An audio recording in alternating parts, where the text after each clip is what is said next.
प्रकाश पहिलो अध्याय। यसो ख्रीष्टको प्रकाश जो परमेश्वरले चाँडै हुन आउने कुराहरू आफ्ना सेवकहरूलाई देखाउन उहाँलाई दिनुभयो। उहाँले आफ्नो दूत पठाउनु भएर यो कुरा आफ्नो सेवक यूहन्नालाई प्रकट गरिदिनुभयो। यूहन्नाले देखेका सबै कुराहरूको अर्थात् परमेश्वरको वचन र यसो ख्रीष्टको साक्षीको गवाही दिए। त्यो धन्य हो जसले अगमवाणीका यी वचनहरू उच्च स्वरले पाठ गर्दछ र धन्य हुन् तिनीहरू जसले सुन्दछन् र त्यहाँ लेखिएका कुरा पालन गर्दछन्, किनकि समय नजिक छ। अभिवादन र प्रशंसा गान।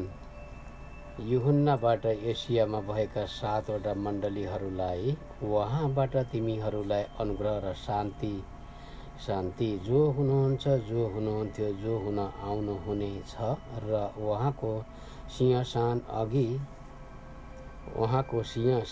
अघि रहनुहुने 7 आत्माबाट विश्वासयोग्य साक्षी यसु ख्रीष्टदेखि मृतकबाट प्रथम जीवित हुनुभएको तथा पृथ्वीका राजाहरूका शासकको तर्फबाट हामीले प्रेम गर्नुहुने र आफ्नो रगतले हामीलाई हाम्रा पापबाट स्वतन्त्र गर्नुहुनेलाई हामीले एउटा राज्य उहाँका पिता र परमेश्वरका पुजारीहरू तुल्याउनु हुने उहाँलाई महिमा र पराक्रम सदा सर्वदा होस्। आमेन। हेर, उहाँ बादलहरू साथ आउँदै हुनुहुन्छ र हरेक आँखाले उहाँलाई देख्ने छ, तिनीहरूले पनि जसले उहाँलाई घोचे र पृथ्वीका सबै कुलहरूले उहाँको कारण विलाप गर्नेछन्। यसै होस्। आमेन। अल्फा र ओमेगा म नै हुँ, सर्वशक्तिमान परमप्रभु परमेश्वर भन्नुहुन्छ, जो हुनुहुन्थ्यो, जो हुनुहुन्थ्यो, जो हुन आउनुहुनेछ। मानिसका पुत्रको दर्शन। म यूहन्ना तिमीहरूका दाजु, तिमीहरूका साथसाथै येशूमा भएका कष्ट, राज्य र सहनशीलतामा सहभागी छु। परमेश्वरको वचन र येशू ख्रीष्टको गवाहीको खातिर म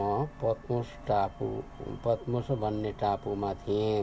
प्रभुको दिनमा म आत्मामा थिएँ र तुरहीको जस्तो एउटा चर्को आवाज मेरो पछाडि यसो भनिरहेको मैले सुने, तिमी जे देख्दछौ सो एउटा पुस्तकमा लेख र 7वटा मण्डलीलाई पठाऊ, अर्थात् एफिसस, स्मरणा, पर्गामम, थियाटायर, थियाटिरा, सार्डियस, फिलाडेल्फिया र लाउडिसियालाई।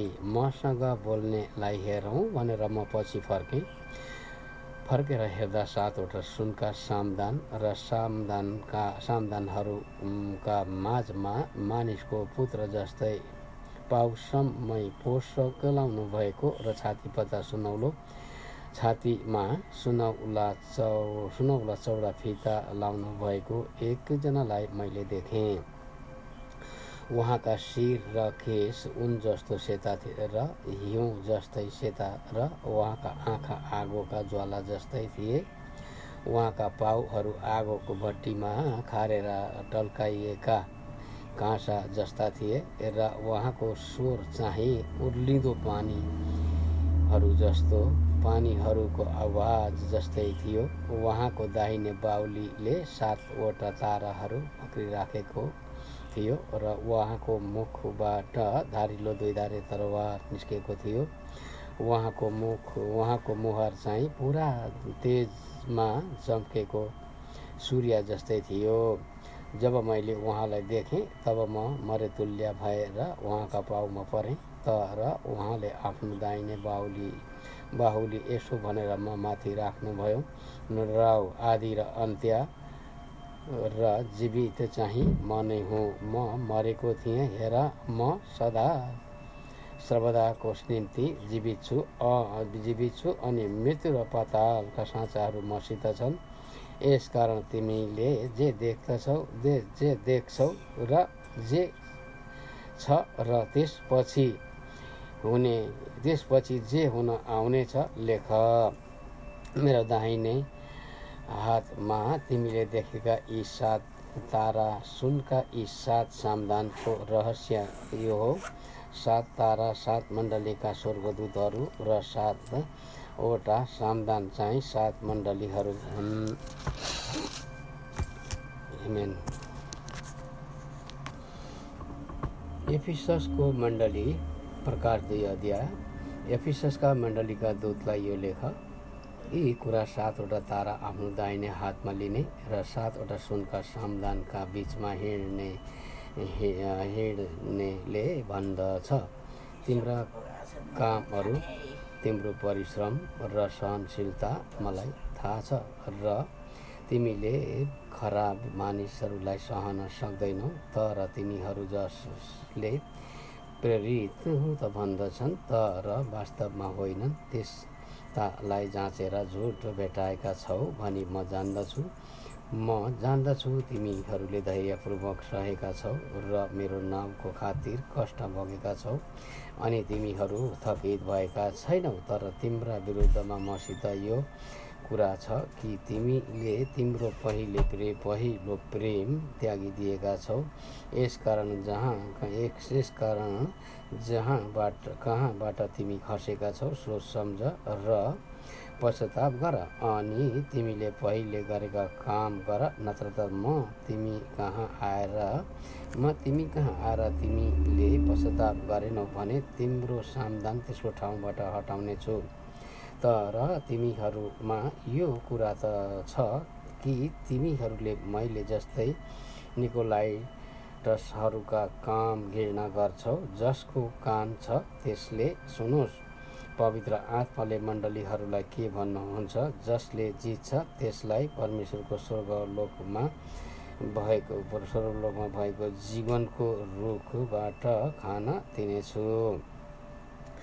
स्मरणको मण्डली अनि स्मरणका मण्डलीका दूतलाई यो लेख, यी कुरा आदि र अन्त्यले भन्दछ, जो मरेको थियो र फेरि जीवित भयो। म तिम्रा कष्टहरू र तिम्रो दरिद्रतालाई जान्दछु, तर तिमी त धनी नै छौ। म तिमीहरू जान्दछु, तर तिमी त धनी नै छौ। म तिमीहरूलाई चिन्दछु, जसले आफूलाई यहुदी हौँ त भन्छन्, तर वास्तवमा तिनीहरू होइनन्। तिनीहरूले गरेका निन्दा म जान्दछु। तिनीहरू शैतानको सभाघर हुन्।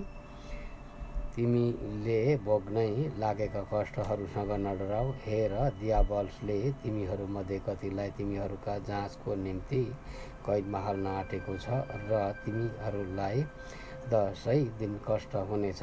तिमी मृत्युसम्म विश्वासी हौ, र म तिमीलाई जीवनको मुकुट दिनेछु। जसको कान छ त्यसले सुनोस्। पवित्र आत्माले मण्डलीहरूलाई के भन्नुहुन्छ, जसले जित्छ त्यसलाई दोस्रो मृत्युदेखि केही हानि हुने छैन। पर्गाममको मण्डली अनि पर्गाममको मण्डलीका दूतलाई यो लेख, यी कुरा धारिलो 2 धारे तरवार साथमा हुनेले भन्दछ, जसलाई थाहा छ, मलाई थाहा छ, तिमी कहाँ बस्छौ, त्यहीँ जहाँ शैतानको सिंहासन छ, तरै पनि तिमीहरू मेरो नाउँमा स्थिर बस्छौ। मेरो विश्वासयोग्य साक्षी एन्टिपासको समयमा पनि म माथिको आफ्नो विश्वास तिमीहरूले त्यागेनौ। शैतान बस्ने ठाउँमा तिमीहरूकै माझमा तिनी मारिए। तर तिमीहरूका विरुद्धमा मसँग केही कुराहरू छन्, किनभने तिमीहरूसँग यस्ता कोही छन् जसले बालमको शिक्षा मान्छन्। इस्राएलीहरूका अगाडि ठोक्करको कारण बनुन् भनी मूर्तिहरूलाई चढाएको भोजन खान र व्यभिचार गर्न बालमले बालकलाई सिकाए। यसरी नै तिमीहरू कहानीको लाइटर्सहरूका शिक्षा पालन गर्नेहरू पनि कतिजना छन्। यसकारण प्रस्ताव गर, नत्र त म तिमी कहाँ चाँडै आउँछु र मेरो मुखको तरवारले तिनीहरूसँग लडाईँ गर्नेछु। जसको कान छ त्यसले सुनोस्। पवित्र आत्माले मण्डलीहरूलाई के भन्नुहुन्छ? जसले जित्छ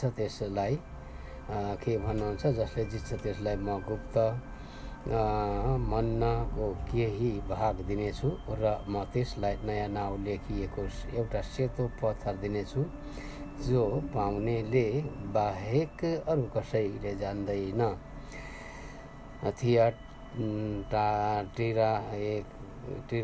थियाटिराको मण्डली अनि थियाटिराको मण्डलीका दूतलाई यो लेख। यी कुरा परमेश्वरको पुत्रले भन्दछ, जसका आँखा आगोका ज्वाला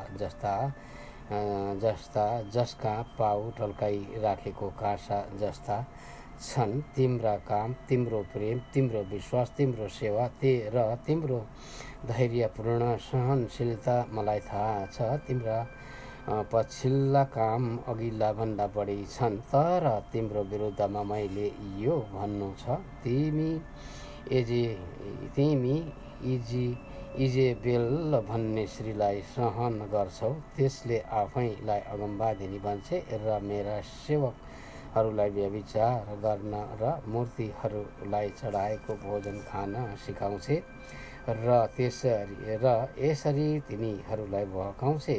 मैले त्यसलाई पश्चाताप गर्ने समय दिएँ, तर त्यसले आफ्नो व्यभिचारबाट पश्चाताप गर्न इन्कार गरी र म त्यसलाई रोगशय्यामा फालिदिनेछु र त्यससँग व्यभिचार गर्नेहरूले त्यसले गरेका कामहरूबाट पश्चाताप गरेनन् भने म तिनीहरूलाई महासङ्कटमा फालिदिनेछु।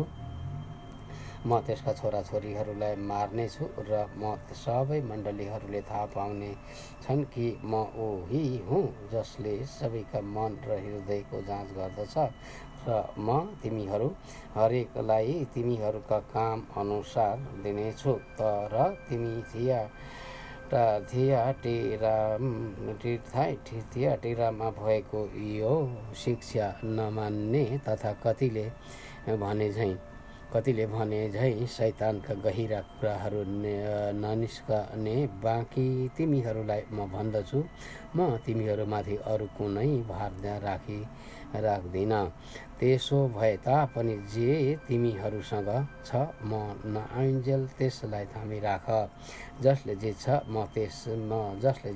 र मेरा कामहरूलाई आखिरसम्म कायम राख्छ, त्यसलाई म जातिहरूमाथि अधिकार दिनेछु र फलामको दण्डले माटोका भाँडाहरू टुक्रा टुक्रा पारेर फोरे झैँ त्यसले तिनीहरूलाई शासन गर्नेछ।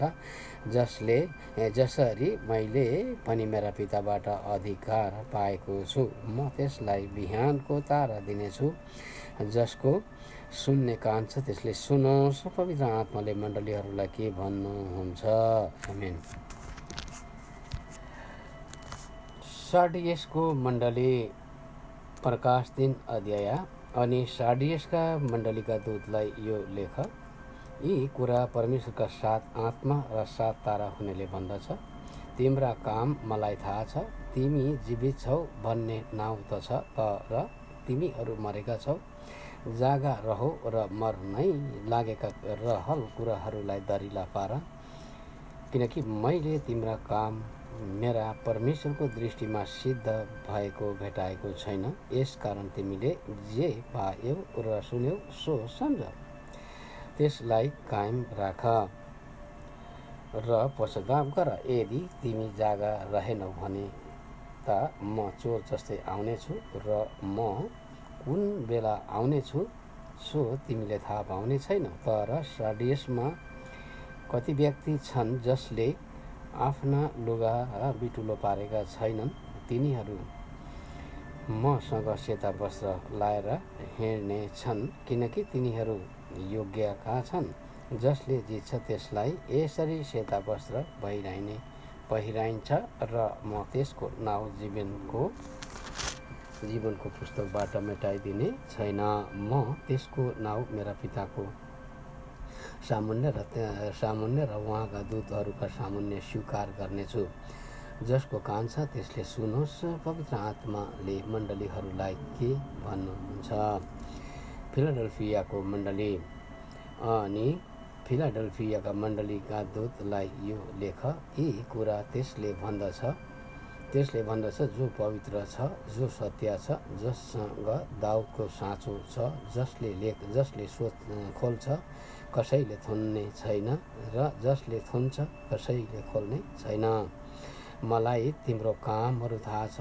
हेर, मैले तिम्रा सामुन्ने ढोका खुल्ला राखिदिएको छु, जो कसैले थुन्न सक्दैन।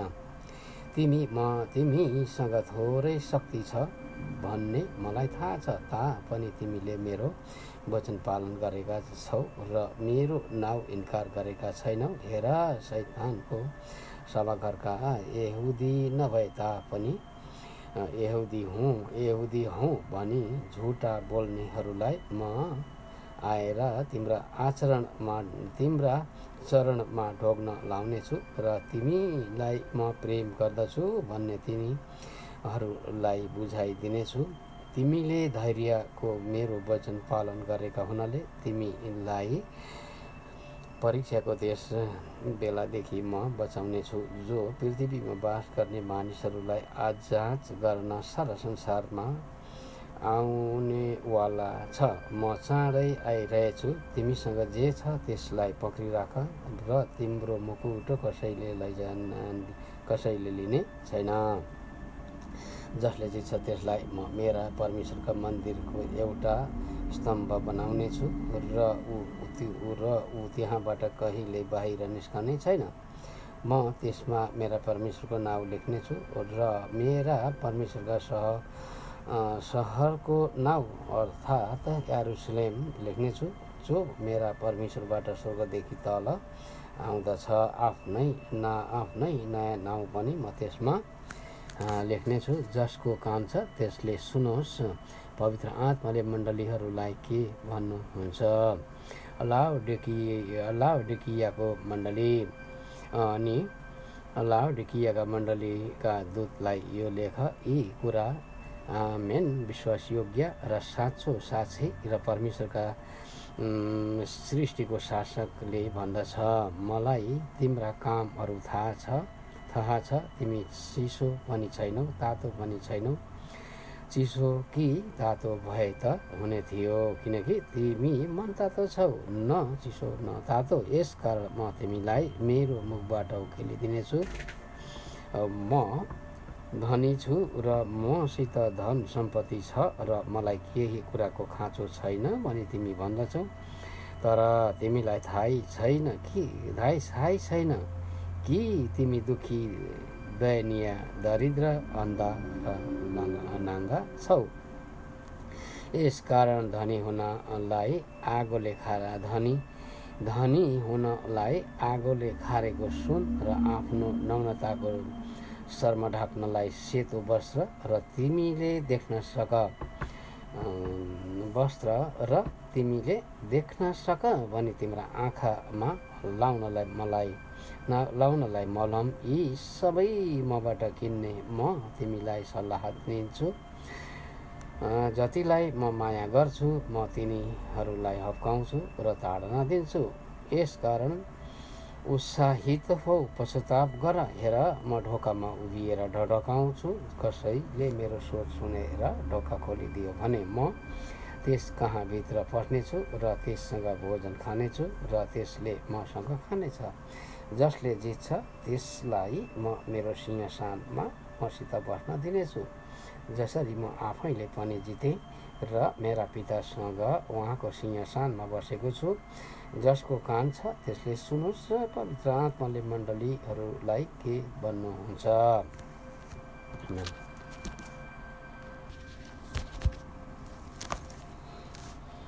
सूर्य सिंहासनको दर्शन। प्रकाश 4 अध्याय। त्यसपछि मैले हेरेँ र स्वर्गमा एउटा ढोका देखेँ जो खुल्ला थियो। मैले पहिले सुनेका स्वर तुरहीको जस्तो आवाजमा मसँग यसरी बोलिरहेको थियो, यता माथि आऊ र अब यसपछि जुन कुराहरू हुनुपर्छ सो म तिमीलाई देखाउनेछु। म तुरुन्तै आत्मामा भएँ र हेर स्वर्गमा एउटा सिंहासन थियो र एकजना त्यस सिंहासनमा विराजमान हुनुहुन्थ्यो। त्यहाँ विराजमान हुनुहुनेको मुहार बिल्लौरो र लालमणि जस्तै देखिन्थ्यो र सिंहासनको वरिपरि पन्ना जस्तै इन्द्रेणी थियो। त्यस सिंहासनको वरिपरि 24 सिंहासनहरू थिए र शिरमा सुनका मुकुटहरू र सेता पोषकहरू पहिरेका 24 जना धर्मगुरुहरू ती सिंहासनमा बसेका मैले देखेँ। त्यस सिंहासनबाट बिजुलीहरू, आवाजहरू र गर्जनहरू निस्केर आउँथे र त्यस सिंहासनको सामुन्ने आगोका 7वटा बत्तीहरू बलिरहेका थिए। यी परमेश्वरका 7 आत्माहरू हुन्। सिंहासनको अघि स्फटिक तुल्य काँचको समुद्र जस्तो थियो। अगाडि पछाडि जम्मै आँखा भएका 4वटा जीवित प्राणी सिंहासनको वरिपरि र चारैपट्टि थिए। पहिलो प्राणी सिंह जस्तै थियो, दोस्रो प्राणी बहर जस्तै, तेस्रो प्राणीको अनुहार मानिसको जस्तै र चौथो प्राणी उडिरहेको गरुड जस्तै थियो। ती चारैवटा प्राणीका 6-6वटा पखेटा थिए र चारैपट्टि भित्रपट्टि आँखाहरूले भरिएका थिए। दिन रात तिनीहरू नथामिकन यसो भन्दै गाइरहन्छन्, पवित्र पवित्र पवित्र परम प्रभु सर्वशक्तिमान परमेश्वर जो हुनुहुन्छ र जो हुन आउने छ। जब ती जीवित प्राणीहरूले सिंहासनमा विराजमान हुनुहुने र जो सदा सर्वदा जीवित रहनुहुन्छ उहाँलाई महिमा, आदर, धन्यवाद चढाउँछन्। तब ती 24 जना धर्मगुरुहरू सिंहासनमा विराजमान हुनुहुनेको सामुन्ने घोप्टो पर्दछन् र सदा सर्वदा जीवित रहनुहुनेलाई दण्डवत गर्दछन् र तिनीहरूका आफ्ना मुकुट सिंहासनको सामुन्ने राखेर यसरी गाउँछन्, हे हाम्रा प्रभु र परमेश्वर, तपाईँ महिमा, आदर र शक्ति ग्रहण गर्ने योग्यको हुनुहुन्छ, किनभने सबै कुरा तपाईँले नै सृष्टि गर्नुभएको हो र तपाईँकै इच्छा बमोजिम ती अस्तित्वमा आए र तिनको सृष्टि भयो। आमेन। चर्मपत्रको मुठो र थोमा। प्रकाश 5 अध्याय। सिंहासनमा विराजमान हुनुहुनेको दाहिने बाहुलीमा भित्र र बाहिरपट्टि लेखिएको एउटा चर्मपत्रको मुठो मैले देखेँ, जो 7वटा मोहर लगाएर बन्द गरिएको थियो। अनि एउटा बलवान स्वर्गदूतलाई ठुलो आवाजले यसो भनिरहेको मैले देखेँ, यो मुठो खोल्न र यसका मोहरहरू तोड्न योग्य को छ? स्वर्गमा अथवा पृथ्वीमा वा पृथ्वी मुनि यो चर्मपत्रको मुठो खोल्न वा त्यसभित्र हेर्न सक्ने कोही थिएन। कोही पनि त्यो चर्मपत्रको मुठो खोल्ने अथवा त्यसभित्र हेर्ने योग्यको नपाइएको हुनाले म खुबै रोएँ। तब धर्मगुरुहरूमध्ये एकजनाले मलाई भने, नरो, हेर, यहूदाका कुलको सिंह दाउदको मूल यो मुठो र यी 7वटा मोहरहरू खोल्न विजय हुनुभएको छ। तब मैले एउटा थोमा उभिरहनु भएको देखेँ, जो मारिएको जस्तो देखा पर्नुहुन्थ्यो। उहाँ सिंहासन र 4 जीवित प्राणीहरूका बीचमा र धर्मगुरुहरूका माझमा हुनुहुन्थ्यो। उहाँका 7वटा सिङ र 7वटा आँखा थिए, जुनहरू सारा पृथ्वीमा पठाइएका परमेश्वरका 7 आत्मा हुन्। उहाँ जानुभयो र सिंहासनमा विराजमान हुनुहुनेको दाहिने बाहुलीबाट त्यो मुठो लिनुभयो। जब उहाँले त्यो मुठो लिनुभयो तब ती चारै जीवित प्राणी र 24 धर्मगुरुहरू थोमाको सामुन्ने घोप्टो परे। प्रत्येकको हातमा वीणा र धूपले भरिएका सुनका पात्रहरू थिए, जो सन्तहरूका प्रार्थना हुन्। तिनीहरूले यसो भन्दै एउटा नयाँ गीत गाए, तपाईँ यो चर्मपत्रको मुठो खोल्ने र त्यसका मोहरहरू तोड्ने योग्य हुनुहुन्छ। तपाईँ मारिनुभयो र आफ्नो रगतद्वारा तपाईँले मरेकाहरूको निम्ति हरेक कुल, भाषा, मानिस र जातिबाट मानिसहरूलाई छुटकारा दिनुभयो र तिनीहरूलाई राज्य र हाम्रा परमेश्वरको पूजाहारी बनाउनु भएको छ र तिनीहरूले पृथ्वीमा राज्य गर्नेछन्। तब मैले हेरेँ अनि सिंहासन, जीवित प्राणीहरू र धर्मगुरुहरूका वरिपरि धेरै स्वर्गदूतहरूका आवाज सुने। तिनीहरूको सङ्ख्या लाखौँ र करोडौँ थियो। तिनीहरू चर्को स्वरले यसो भनिरहेका थिए, मारिएका थोमा सामर्थ्य, वैभव, बुद्धि, शक्ति, सम्मान, महिमा र स्तुति गर्ने योग्यका हुनुहुन्छ। अनि स्वर्गमा, पृथ्वी मुनि, समुद्र र त्यहाँ भएका हरेक प्राणीले यो भनिरहेको मैले सुने, सिंहासनमा विराजमान हुनुहुनेलाई र थोमालाई स्तुति, सम्मान, महिमा र सामर्थ्य सदा सर्वदा होस्। तब ती चारै जीवित प्राणीले भने, आमेन। अनि ती धर्मगुरुहरूले घोप्टो परेर दण्डवत गरे। आमेन।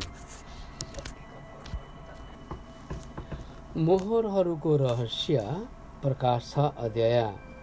जब थोमाले ती 7 मध्ये एउटा मोहर तोड्नुभयो, मैले देखेँ तब 4 जीवित प्राणीहरूमध्ये एकजनाले मेघ गर्जन जस्तो आवाजले यसो भनेको मैले सुने, आओ। अनि मैले एउटा सेतो घोडा देखेँ। त्यसमाथि सवार हुनेसित एउटा धनु थियो र त्यसलाई एउटा मुकुट दियो अनि त्यो विजय भएर विजय गर्न निस्क्यो। जब उहाँले दोस्रो मोहर तोड्नुभयो, तब दोस्रो जीवित प्राणीले आओ भनेको मैले सुने। अर्को एउटा आवाज, रातो घोडा बाहिर निस्किआयो। मानिसहरूले एक अर्काको हत्या गरून् भनी यस घोडा सवारलाई पृथ्वीबाट शान्ति हरण गर्ने अख्तियार दियो। त्यसलाई एउटा ठुलो तरवार दियो। जब उहाँले तेस्रो मोहर तोड्नुभयो, तेस्रो जीवित प्राणीले आओ भनेको मैले सुने। मैले एउटा कालो घोडा देखेँ। घोडसवारको हातमा एउटा तराजु थियो। ती 4 जीवित प्राणीका बीचमा एउटा आवाजले यसो भने जस्तो मैले सुने, एक दिनको ज्यालामा 1 किलो गहुँ र एक दिनको ज्यालामा 3 किलो जौ र 3 तर तेल र दाखमतलाई हानि नगर्नु। जब उहाँले चौथो मोहर तोड्नुभयो, तब चौथो जीवित प्राणीले आओ भनेको मैले सुने। मैले पहेँलो घोडा देखेँ र घोडसवारको नाउँ चाहिँ मृत्यु थियो र पाताल चाहिँ त्यसको पछि लागेको थियो। अनि पृथ्वीको चौथाइ भागलाई तरवार, अनिकाल, महामारी र पृथ्वीका जङ्गली जनावरहरूद्वारा मार्ने अख्तियार तिनीहरूलाई दिएको थियो। जब उहाँले 5औं मोहर तोड्नुभयो, तब वेदी मन्त्री र मैले तिनीहरूका आत्माहरू देखेँ, जो परमेश्वरका वचनको निम्ति र तिनीहरूले दिएका गवाहीको कारण मारिएका थिए। अनि तिनीहरूले यसो भनेर चर्को स्वरले कराए, हे सर्वशक्तिमान, पवित्र र सत्य प्रभु, अझै कहिलेसम्म तपाईँले पृथ्वीमा रहनेहरूको इन्साफ गर्नुहुन्न र हाम्रो रगतको बदला लिनुहुन्न? तिनीहरू प्रत्येकलाई एउटा सेतो पोशाक दियो र तिनीहरूका सहकर्मी र भाइहरू पनि तिनीहरू जस्तै मारिएर सङ्ख्यामा पुरा नभएसम्म केही बेर विश्राम गर्नु भनी तिनीहरूलाई भनियो। जब उहाँले 6औं मोहर तोड्नुभयो तब मैले ठुलो भूकम्प गएको देखेँ। सूर्य भाङ्रा जस्तो कालो भयो र पूर्णिमाको चन्द्रमा रगत जस्तै रातो भयो। अनि अन्जिरको रुखलाई बतासले हल्लाउँदा नपाकेको फलहरू झरे झैँ आकाशका ताराहरू पृथ्वीमा खसे। आकाश चाहिँ चर्मपत्रको मुठो बेरिए झैँ लोप भयो र हरेक टापु र पहाड तिनीहरूका आफ्ना ठाउँबाट हटेर गए।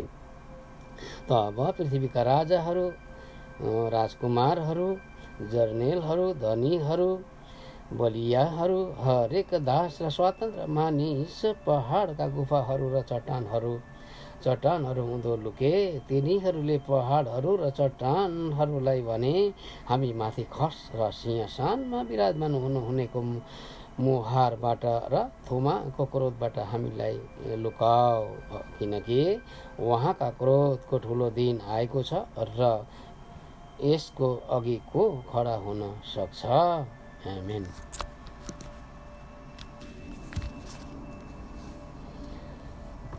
1,44,000 माथि मोहर। प्रकाश 7 अध्याय। यसपछि पृथ्वीमा वा समुद्र वा रुखमा बतास नचलोस् भनी 4 स्वर्गदूतहरू पृथ्वीका चारै बतासलाई रोकेर पृथ्वीका 4 कुनामा उभिरहेका मैले देखेँ।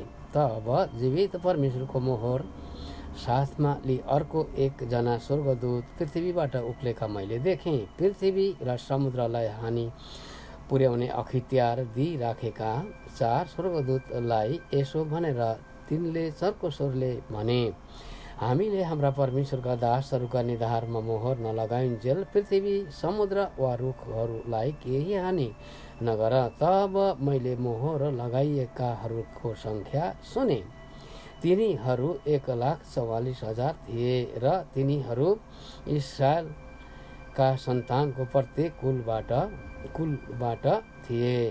यहुदाको कुलबाट 12,000लाई मोहर लगाइयो। रुबेनको कुलबाट 12,000लाई, गादको कुलबाट 12,000लाई, आशेरको कुलबाट 12,000लाई, नप्तालीको कुलबाट 12,000लाई, मनस्सेको कुलबाट 12,000लाई, सिमियोनको कुलबाट 12,000लाई, लेवीको कुलबाट 12,000लाई, इस्साकारको कुलबाट 12,000लाई, जबुलुनको कुलबाट 12,000लाई, योसेफको कुलबाट 12,000लाई, बिन्यामिनको कुलबाट 12,000लाई मोहर लगाइयो। सेतो वस्त्र लागेको ठुलो भिड। त्यसपछि कुनै मानिसले गन्न नसक्ने एउटा ठुलो भिड, जो हरेक जाति, सबै कुलहरू, मानिसहरू र भाषा बोल्नेबाट थियो, सेता पोशाक पहिरेर हातमा खजुरका हाँगा लिई सिंहासन र थोमाको सामुन्ने उभिरहेको मैले देखेँ। तिनीहरू उच्च स्वरले कराएर, सिंहासनमा विराजमान हुनुहुने हाम्रा परमेश्वर र थोमामा मुक्ति छ। अनि सिंहासन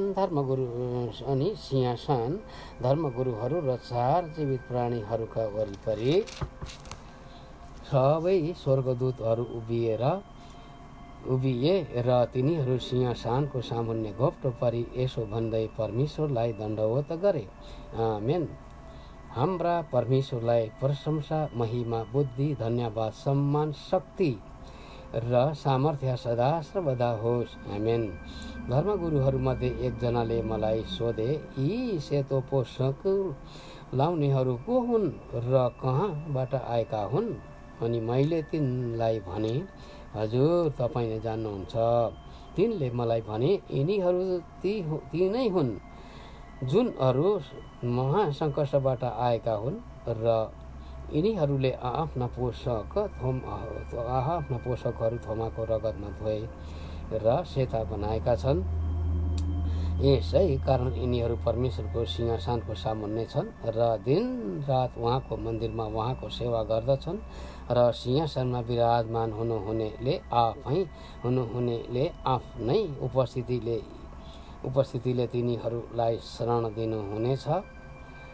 तिनीहरू कहिल्यै भोकाउने र तिर्खाउने छैनन्। सूर्यको ताप अथवा कुनै प्रचण्ड ताप तिनीहरूमाथि पर्ने छैन, किनकि सिंहासनको बीचमा हुनुहुने थोमा तिनीहरूका गोठालो हुनुहुनेछ र तिनीहरूलाई डोर्याएर जिउँदो पानीको स्रोतसम्म लानुहुने परमेश्वरले लानुहुनेछ र परमेश्वरले तिनीहरूका आँखाबाट सबै आँसु पुछिदिनुहुनेछ। आमेन।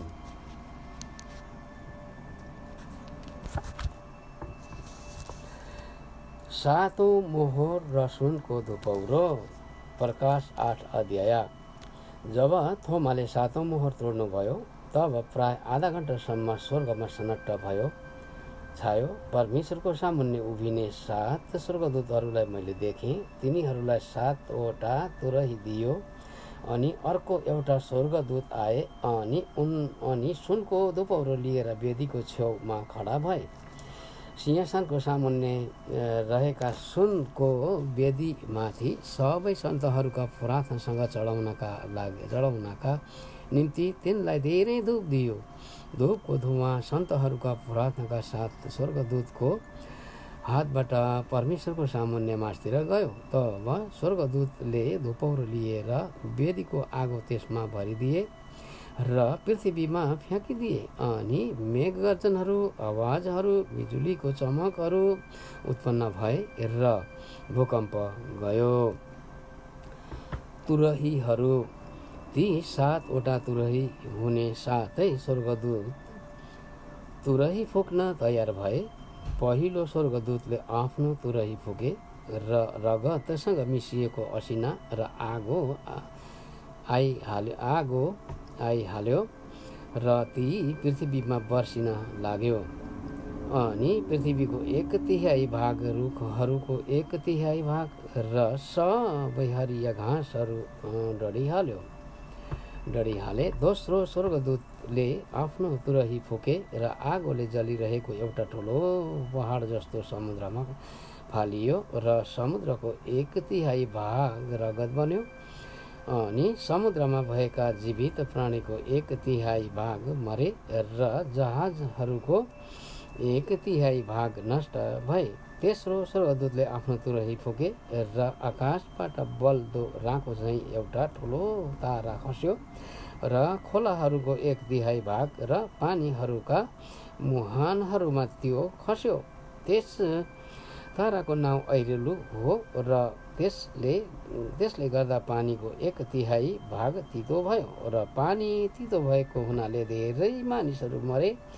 चौथो स्वर्गदूतले आफ्नो तुरही फुके र सूर्यको 1/3 भागमाथि प्रहार गरियो र चन्द्रमाको 1/3 भागमाथि र ताराहरूको 1/3 भागमाथि पनि प्रहार भयो र तिनीहरूका प्रकाशको 1/3 भागलाई अन्धकारले छोप्यो। तब दिनको 1/3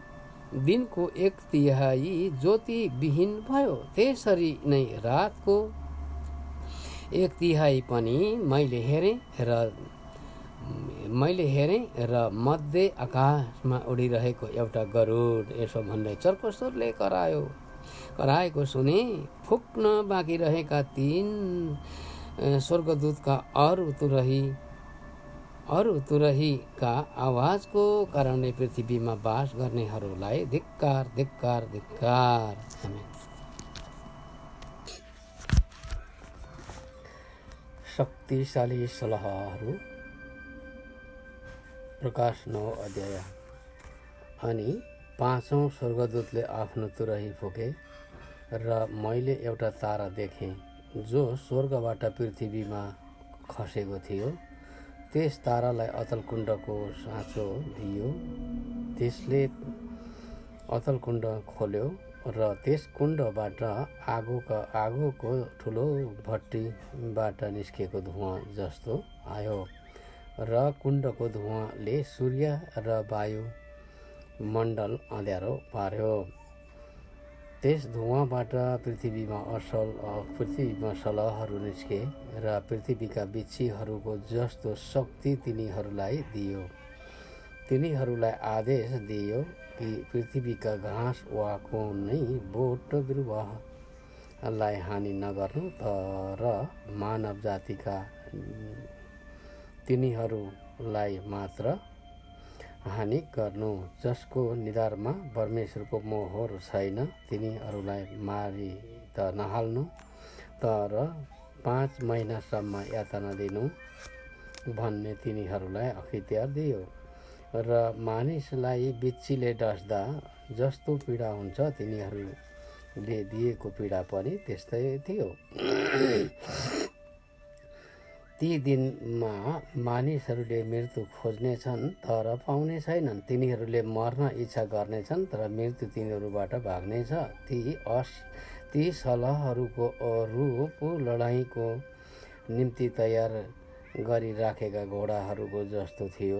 तिनीहरूका शिरमा सुनका मुकुट जस्ता केही थिए र तिनीहरूका अनुहार चाहिँ मानिसका अनुहार जस्तै थिए। तिनीहरूका केश श्रीका केश जस्तै थिए र तिनीहरूका दाँत सिंहका दाँत जस्ता थिए, अनि तिनीहरूका छातीका कवच फलामका थिए र तिनीहरूका पखेटाको आवाज लडाईँमा दगुर्ने धेरै रथ र घोडाहरूको आवाज जस्तै थियो। तिनीहरूका पुच्छर र खिल बिच्छीका जस्तै थिए। तिनीहरूका पुच्छरमा 5 महिनासम्म मानिसहरूलाई कष्ट दिने शक्ति थियो। अतल कुण्डको दूत तिनीहरूको राजा थियो। हिब्रू भाषामा त्यसको नाउँ एबाड्डोन र ग्रिक भाषामा त्यसको नाउँ अपोलियोन हो। पहिलो विपत्ति गइहाल्यो, यसपछि फेरि 2 विपत्ति आउन बाँकी छन्।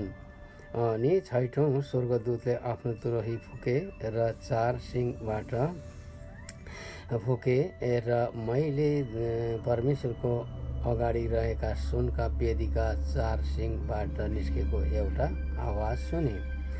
तुरही लिने 6औं स्वर्गदूतलाई यसो भनेको, ती 4 दूतलाई छोडिदेऊ अनि ती 4 दूतहरू छोडिए जुनहरू मानिस जातिको 1/3 मार्नलाई त्यस घडी 23 दिन 23 महिना र 23 वर्षको निम्ति तयार पारिराखिएको थिए। ती घोडसवार फौजको सङ्ख्या 20 करोड थियो।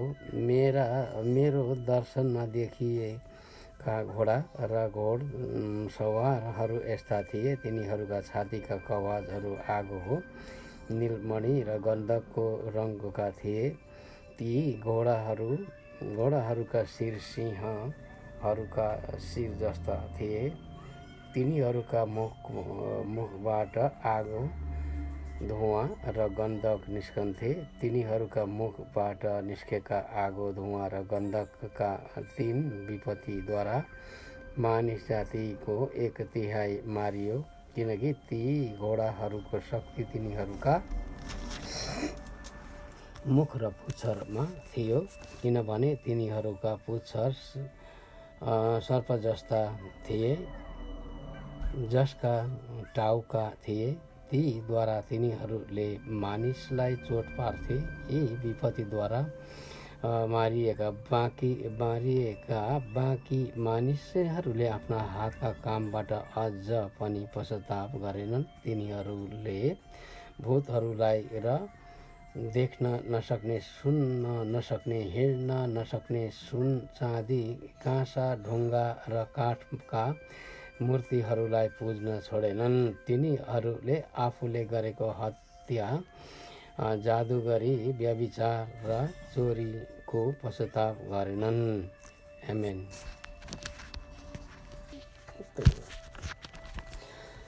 स्वर्गदूत र सानो चरणपत्रको मुठो। प्रकाश 10 अध्याय।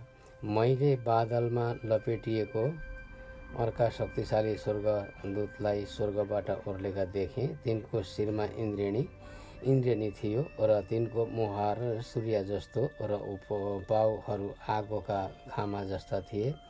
तिनको हातमा खोलिराखेको एउटा सानो चर्मपत्रको मुठो थियो। तिनले आफ्नो दाहिने खुट्टा समुद्रमा र देब्रे खुट्टा जमिनमा राखे अनि सिंह गर्जे झैँ तिनी ठुलो स्वरले कराए र तिनी कराएपछि 7 मेघ गर्जनहरू आवाज आयो। गर्जनहरूको आवाज आयो। जब ती 7 मेघ गर्जनहरूले आफ्नो आवाज निकाले, म लेख्नै लागेको थिएँ। त्यसै बेला स्वर्गबाट यसो भन्ने आवाज मैले सुने, ती 7 मेघ गर्जनहरूले निकालेका आवाजलाई गुप्त राख र ती नलेख। तब समुद्र र जमिनमा उभिएका जुन स्वर्गदूतलाई मैले देखेका थिएँ, तिनले आफ्नो हात स्वर्गतिर उचाले अनि सदा सर्वदा जीवित रहनुहुने तथा स्वर्ग र त्यसमा भएका कुराहरू, पृथ्वी र त्यसमा भएका कुराहरू, समुद्र र त्यसमा भएका कुराहरूलाई सृष्टि गर्नुहुनेको नाउँमा तिनले शपथ खाएर अब ढिलो हुने छैन भने। तर ती दिनहरूमा जब 7औं स्वर्गदूतले आफ्नो तुरही फुक्नै लाग्छन्, उहाँले आफ्ना दास अगमवक्ताहरूलाई घोषणा गर्नु भए झैँ परमेश्वरको रहस्य पूरा हुनेछ। तब स्वर्गबाट मैले सुनेको आवाजले मलाई फेरि यसो भन्यो, जाऊ, समुद्र र जमिनमा उभिने दूतको हातमा भएको खुल्ला चर्मपत्रको मुठो ल्याऊ। अनि म स्वर्गदूत कहाँ गएँ र त्यो सानो चर्मपत्रको मुठो मागेँ। अनि तिनले मलाई भने, यो ल्याऊ र खाऊ। यसले तिम्रो पेट अमिलो गराउनेछ, तर तिम्रो मुखमा चाहिँ त्यो मह जस्तै गुलियो हुनेछ। मैले ती स्वर्गदूतको हातबाट त्यो सानो चर्मपत्रको मुठो लिएँ र खाएँ। मेरो मुखमा त्यो मह जस्तै गुलियो भयो, तर त्यो खाइसकेपछि मेरो पेट अमिलो भयो। तब मलाई यो भनियो, तिमीले धेरै मानिसहरू, जातिहरू, भाषाहरू र राजाहरूका विषयमा फेरि अगमवाणी बोल्नु पर्नेछ। आमेन। 2 साक्षीहरू। प्रकाश 11 अध्याय। त्यसपछि नाप्ने टाँगो जस्तै एउटा निगालो मलाई दियो र यसो भनियो, उठ र परमेश्वरको मन्दिर वेदीको नाप ल्याऊ र त्यहाँ आराधना गर्नेहरूको गन्ती ल्याऊ। तर मन्दिर बाहिर रहेका आँगनलाई चाहिँ छोड र ननाप, किनकि त्यो चाहिँ जातिहरूलाई दिएको छ र 42 महिनासम्म पवित्र सहरलाई तिनीहरूले कुल्ची मिल्ची गर्नेछन्।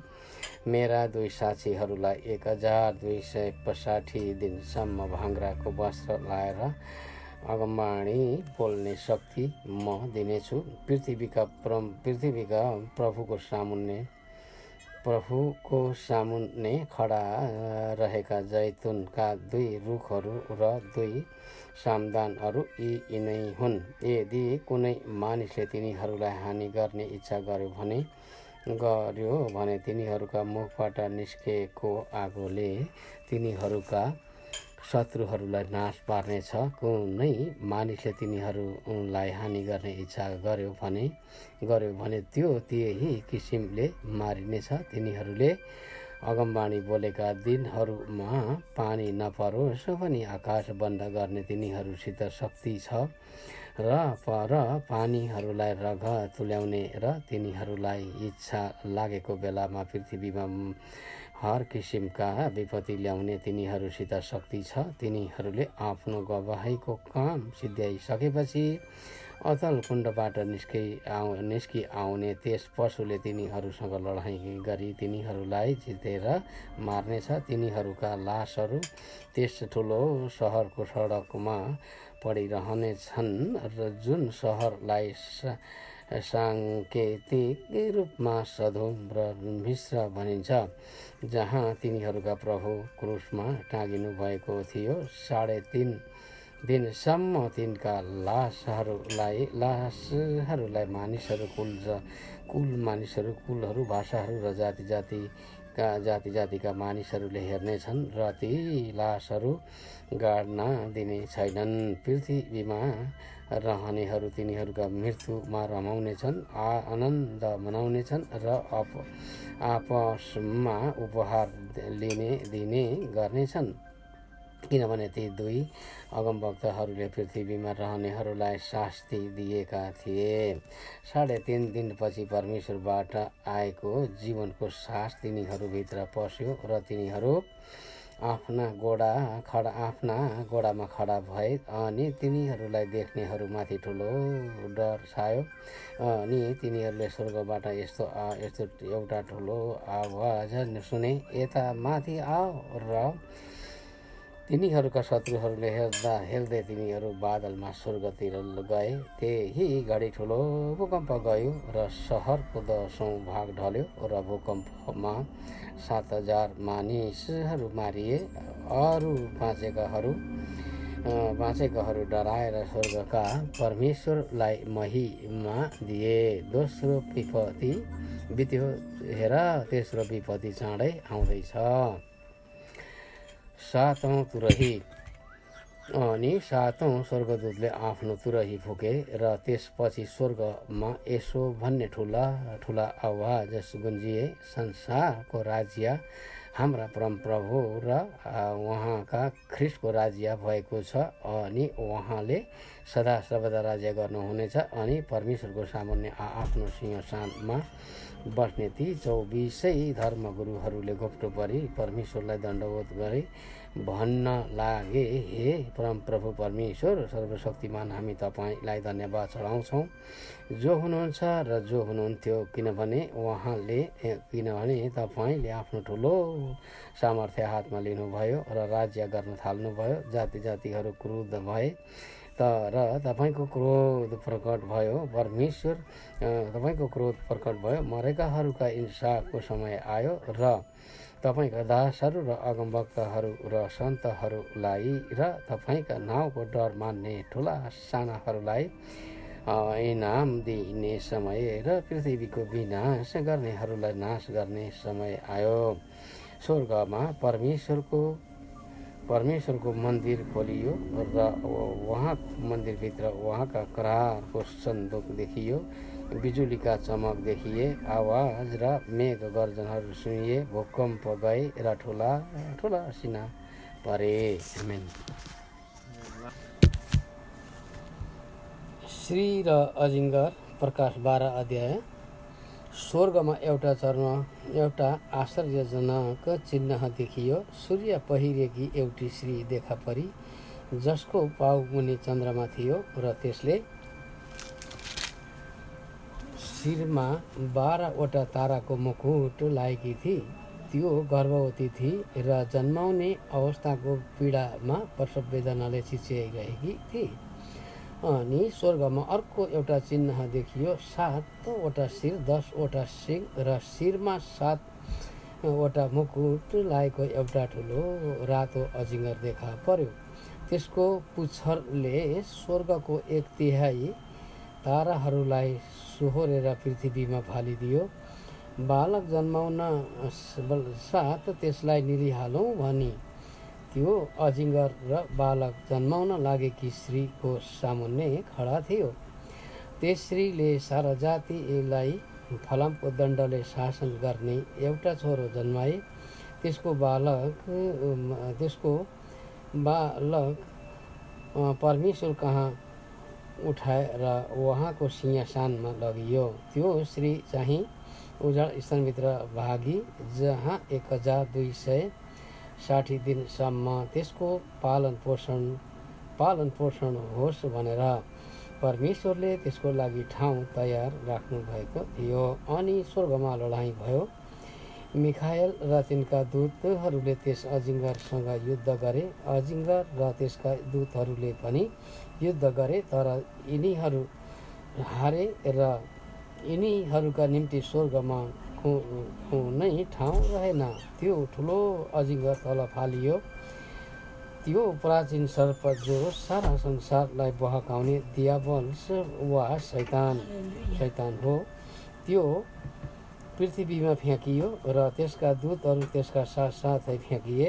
तब मैले स्वर्गमा यसो भनिरहेको एउटा ठुलो आवाज सुने, अब हाम्रा परमेश्वरको मुक्ति, शक्ति, राज्य र उहाँका ख्रिस्टको अधिकार आएको छ, किनकि हाम्रा भाइहरूलाई दोष लगाउने जसले हाम्रा परमेश्वरको सामुन्ने तिनीहरूलाई दिन रात दोष लगाउँछ, त्यो तल फालिएको छ।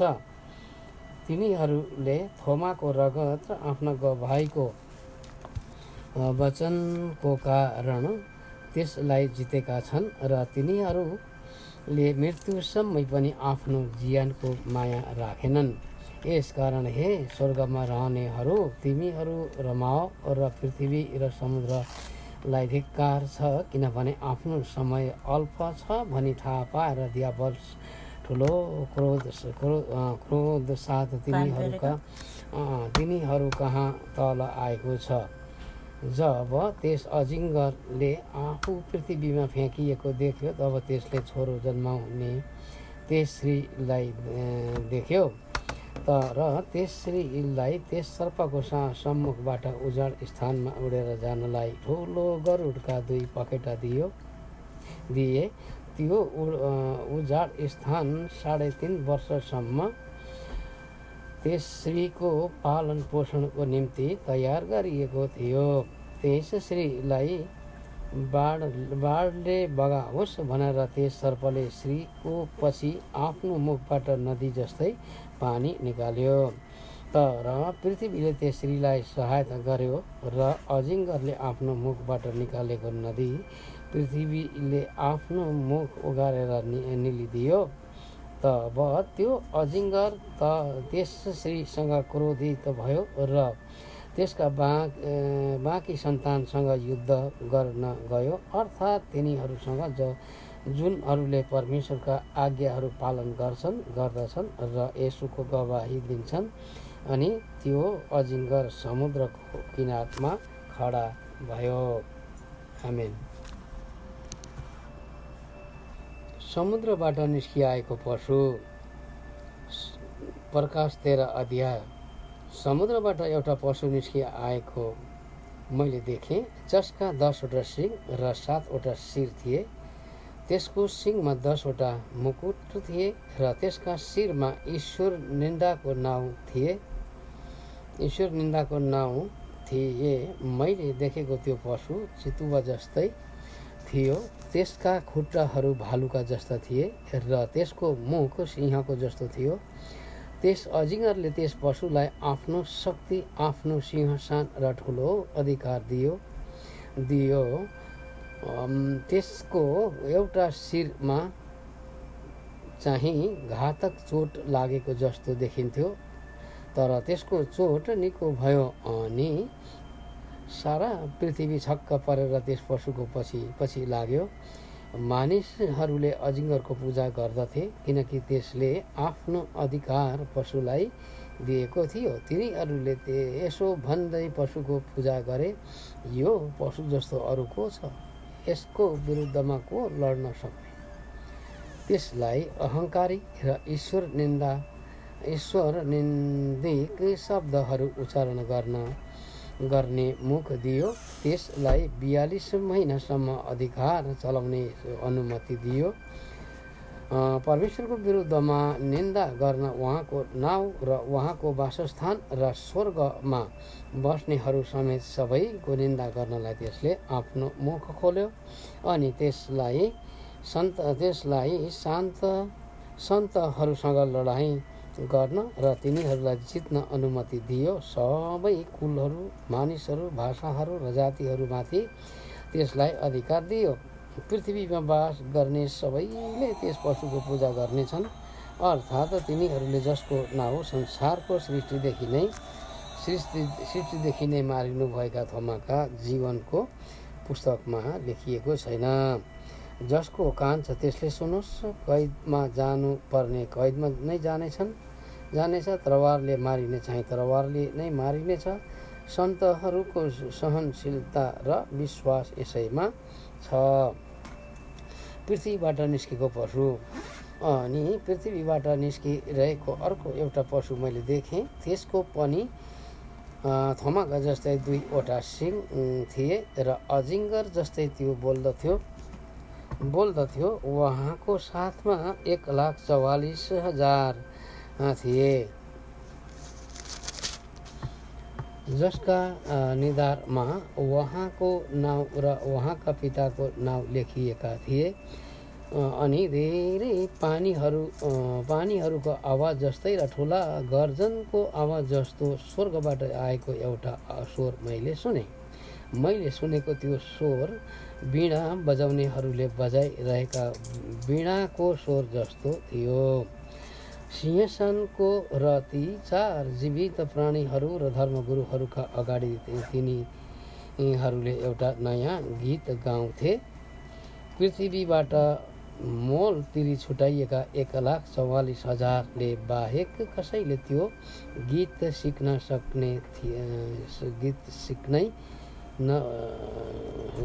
सिक्दैनथ्यो। तिनीहरू श्रीसँग लसफस भएका थिएनन् र आफूलाई चोखो राखेका थिए। थोमा जता जानुहुन्थ्यो उहाँको पछि लाग्नेहरू यिनीहरू नै हुन्। परमेश्वर र थोमाको निम्ति पहिलो फलको रूपमा मानिसहरूका बीचबाट यिनीहरू मोल तिरी छुट्याइएका थिए। तिनीहरूका मुखमा कुनै झुट पाइएन। तिनीहरू निष्खोट छन्। 3 स्वर्गदूतहरू। अनि अर्को स्वर्गदूतलाई मध्य आकाशमा उडिरहेको मैले देखेँ। पृथ्वीमा रहने हरेक जाति, कुल, भाषा र मानिसलाई घोषणा गर्ने अनन्त सुसमाचार तिनीहरूसँग थियो।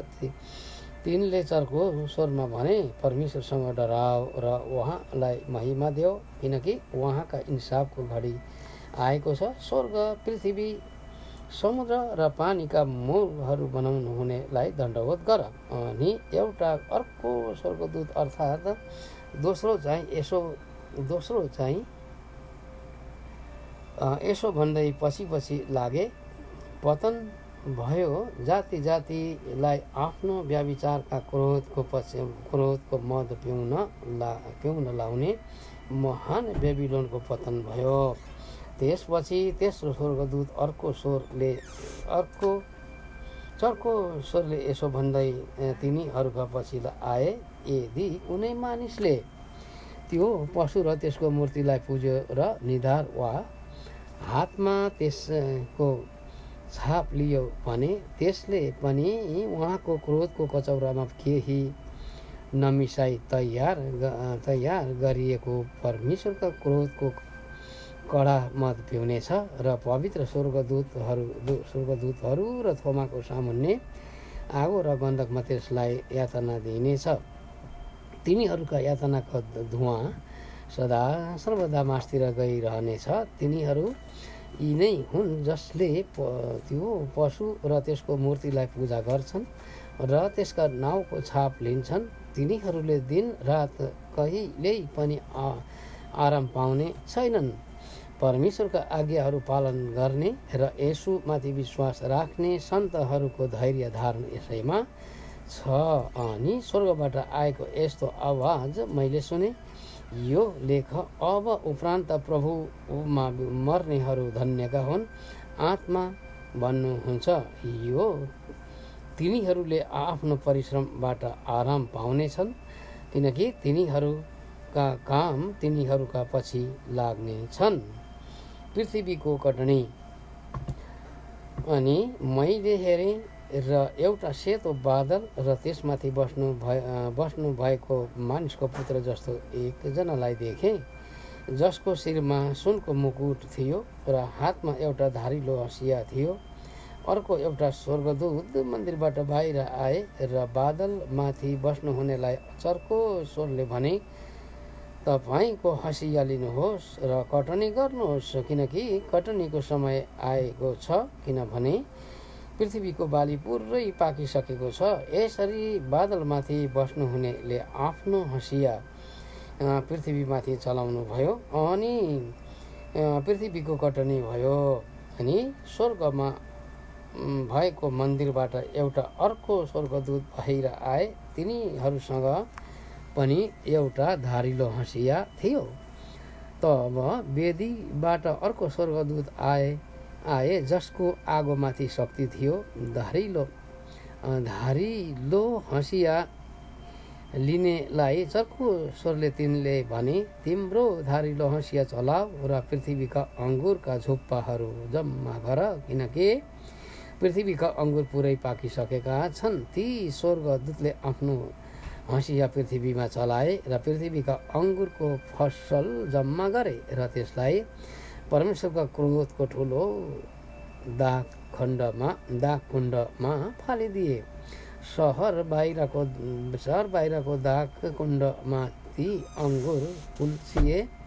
दागकुण्डबाट रगत निस्किबग्यो। त्यो रगत घोडाको गलासम्म पुग्ने गरी गहिरो थियो र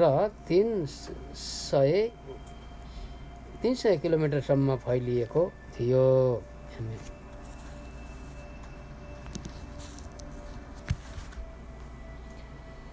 सात स्वर्गदूतहरू र 7 विपत्ति। प्रकाश 15 अध्याय। मैले स्वर्गमा ठुलो अचम्मको अर्को एउटा चिन्ह देखेँ। 7 स्वर्गदूतहरूले 7 वटा अन्तिम विपत्ति लिएका थिए, किनकि तिनीहरूमा नै परमेश्वरको क्रोध समाप्त भएको छ। आगोसँग मिसिएका काँचको समुद्र जस्तो मैले देखेँ। त्यहाँ पशु र त्यसको मूर्तिमाथि र त्यसका नाउँको सङ्ख्यामाथि विजय पाउनेहरू आफ्ना हातमा परमेश्वरको वीणा लिई त्यस काँचका समुद्रको किनारमा खडा थिए। तिनीहरूले यसो भनेर परमेश्वरका दास मूसाको भजन र थोमाको भजन गाउँदै थिए। हे परमप्रभु परमेश्वर सर्वशक्तिमान, तपाईका कार्य महान र आश्चर्यपूर्ण छन्। युगयुगका महाराजा तपाईका मार्ग धार्मिक र सत्य छन्। हे परमप्रभु, तपाईको डर कसले मान्दैन र तपाईका नाउँको महिमा कसले गर्दैन, किनकि तपाईँ मात्र पवित्र हुनुहुन्छ। सबै जातिले आएर तपाईँलाई दण्डवत गर्नेछन्, किनभने तपाईँका धार्मिक कार्यहरू प्रकट भएका छन्। यी कुरापछि मैले हेरेँ र स्वर्गमा गवाहीका मण्डपको मन्दिर उघारियो। स्वच्छ र उज्जवल वस्त्र धारण गरेका र छातीमा सुनौलो फिता बाँधेका 7 स्वर्गदूतहरू 7 विपत्ति लिएर मन्दिरबाट बाहिर निस्के। ती 4 जीवित प्राणीहरूमध्ये एउटाले सदा सर्वदा जीवित रहनुहुने परमेश्वरको क्रोधले भरिएको सुनका 7 कचौरा ती 7 स्वर्गदूतहरूलाई दिए। अनि परमेश्वरको महिमा र उहाँका शक्तिको कारण मन्दिर धुवाँले भरियो। ती 7 स्वर्गदूतका 7 विपत्ति नसिद्धिन्जेल कोही पनि मन्दिरभित्र पस्न सकेन। आमेन। परमेश्वरका क्रोधका 7 कचौरा। प्रकाश 16 अध्याय। तब मन्दिरबाट आएको एउटा चर्को स्वरले 7 स्वर्गदूतहरूलाई यसो भनिरहेको मैले सुने, तिमीहरू जाऊ र परमेश्वरका क्रोधका 7 कचौरा पृथ्वीमाथि खन्याओ। तब पहिलो स्वर्गदूतले गएर आफ्नो कचौरा पृथ्वीमाथि खन्याए र त्यसले गर्दा त्यस पशुको छाप हुने र त्यसको मूर्तिलाई पुज्ने मानिसहरूलाई घिनलाग्दा र दुख्ने घाउ खटिरा निस्के। दोस्रो स्वर्गदूतले आफ्नो कचौरा समुद्रमा खन्याए र त्यो मरेका मानिसहरूको रगत जस्तै भयो। अनि समुद्रमा भएका सबै जीवित प्राणीहरू मरे। अनि तेस्रो स्वर्गदूतले आफ्नो कचौरा नदीहरू र पानीका मूलहरूमा खन्याए र ती रगतै भइहाले। तब पानीको जिम्मा लिने स्वर्गदूतले यसो भनिरहेका मैले सुने, तपाईँ आफ्ना इन्साफमा न्यायी हुनुहुन्छ। तपाईँ जो हुनुहुन्थ्यो हे पवित्र परमेश्वर, किनभने यसरी नै तपाईँले इन्साफ गर्नुभएको छ। किनकि तिनीहरूले सन्तहरू र अगमवक्ताहरूको रक्तपात गरेका छन् र तपाईँले तिनीहरूलाई रगत पिउन दिनुभएको छ। त्यो तिनीहरूले पाउनै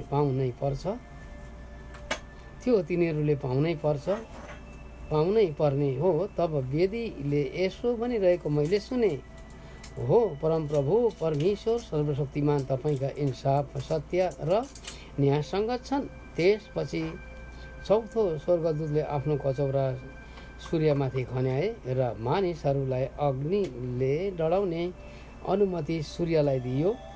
मानिसहरू प्रचण्ड तापले डढे र तिनीहरूले ती विपत्तिहरूमाथि अधिकार भएका परमेश्वरका नाउँको निन्दा गरे र तिनीहरूले पश्चाताप गर्न र उहाँलाई महिमा दिन इन्कार गरे।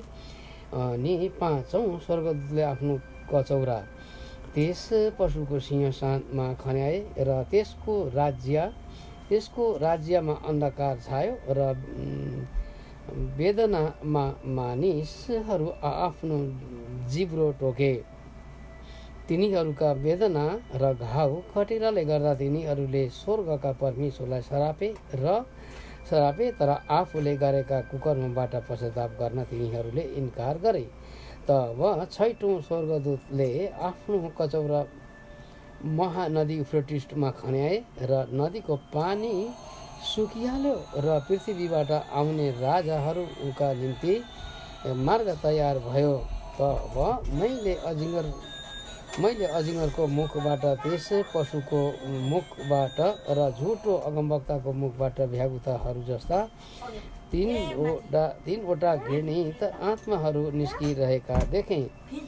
तिनीहरू चमत्कार देखाउने दुष्टात्माहरू हुन्। तिनीहरू समस्त संसारका राजाहरू कहाँ जाँदछन् र सर्वशक्तिमान परमेश्वरको महान दिनमा युद्ध गर्नलाई तिनीहरूलाई भेला गर्छन्। हेर, म चोर जस्तै आउनेछु।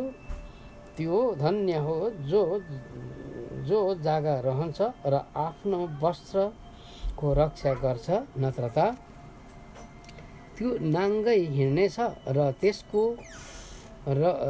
नग्नता देखिनेछ। तिनीहरूले राजाहरूलाई त्यस ठाउँबाट भेला गरे जसलाई हिब्रू भाषामा आर्मागेडोन भनिन्छ। अनि सातौं स्वर्गदूतले आफ्नो कचौरा हावामा खन्याए र मन्दिरको सिंहासनबाट यसो भन्ने एउटा चर्को आवाज निस्क्यो, अब सिद्धियो। तब बिजुली चम्के, आवाजहरू र मेघ गर्जनहरू भए र भयानक भूकम्प गयो। यति भयानक भूकम्प कि पृथ्वीमा मानिसहरूको उत्पत्ति भएदेखि यसो कहिल्यै गएको थिएन। त्यो महानगरी 3 भागमा टुक्रा भयो र देशका सहरहरू ध्वंस विध्वंस भए। परमेश्वरलाई महान बेबिलोनको याद आयो र उहाँले आफ्नो क्रोधको भयानक मतले भरिएको कचौरो त्यसलाई पिउन दिनुभयो। अनि हरेक टापु लोप भएर गयो र पहाडहरू बेपत्ता भए। 40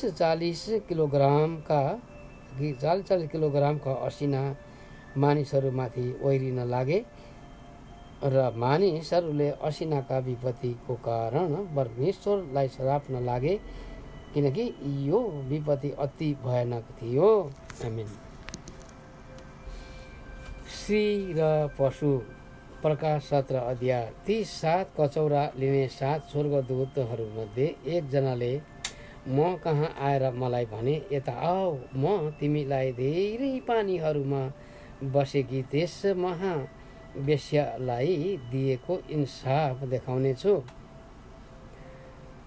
त्यससँग पृथ्वीका राजाहरूले व्यभिचार गरेका छन् र पृथ्वीका बासिन्दाहरू त्यसका व्यभिचारको मदले मातेका छन्। अनि तिनले मलाई आत्मामा बोकेर एउटा उजाड स्थानभित्र लगे। त्यहाँ 7 वटा शिर र 10 वटा सिङ भएको ईश्वर निन्दाका नाउँहरूले भरिपूर्ण भएको चहकिलो रातो रङको पशुमाथि बसेकी एउटी स्त्रीलाई मैले देखेँ। त्यस स्त्रीले बैजनी र चहकिलो रातो लुगा लगाएकी थिए अनि त्यो सुन, रत्न र मोतीहरूले सिँगारिएकी थिए र घिनलाग्दा कुरा अर्थात् त्यसका व्यभिचारका अशुद्ध कुराहरूले भरिएको एउटा सुनको प्याला हातमा लिएकी थिए। त्यसको निधारमा एउटा नाउँ लेखिएको थियो, रहस्य पृथ्वीका वेश्याहरू र निधार वेश्याहरू र घिनलाग्दा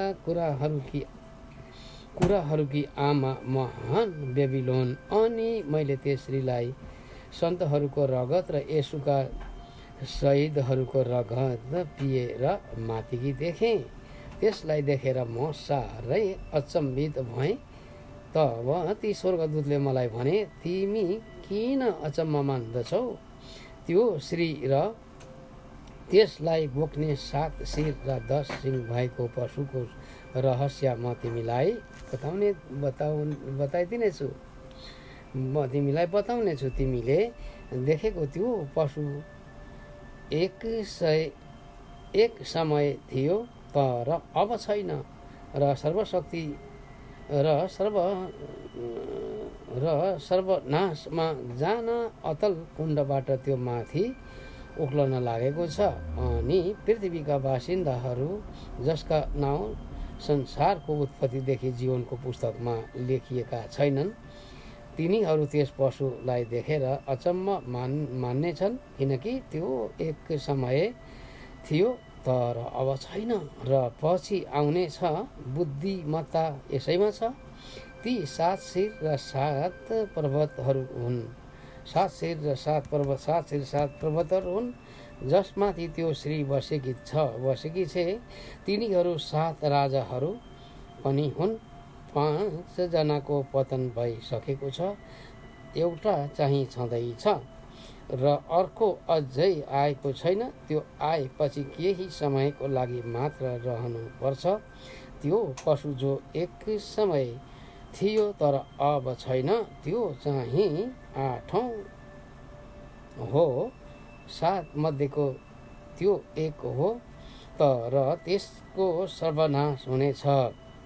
तिमीले देखेका ती 10 वटा सिङ चाहिँ 10 राजाहरू हुन्, जसले अहिलेसम्म राजकीय शक्ति पाएका छैनन्, तर तिनीहरूले त्यस पशुसँग छोटो समयको निम्ति राजाकै अधिकार पाउनेछन्। तिनीहरू एकै मनका छन् र तिनीहरूले आफ्नो शक्ति र अधिकार त्यस पशुलाई सुम्पिनेछन्। तिनीहरूले थोमाको विरुद्धमा युद्ध गर्नेछन् र थोमाले तिनीहरूलाई जित्नुहुनेछ, किनकि उहाँ प्रभुहरूका प्रभु र राजाहरूका राजा हुनुहुन्छ।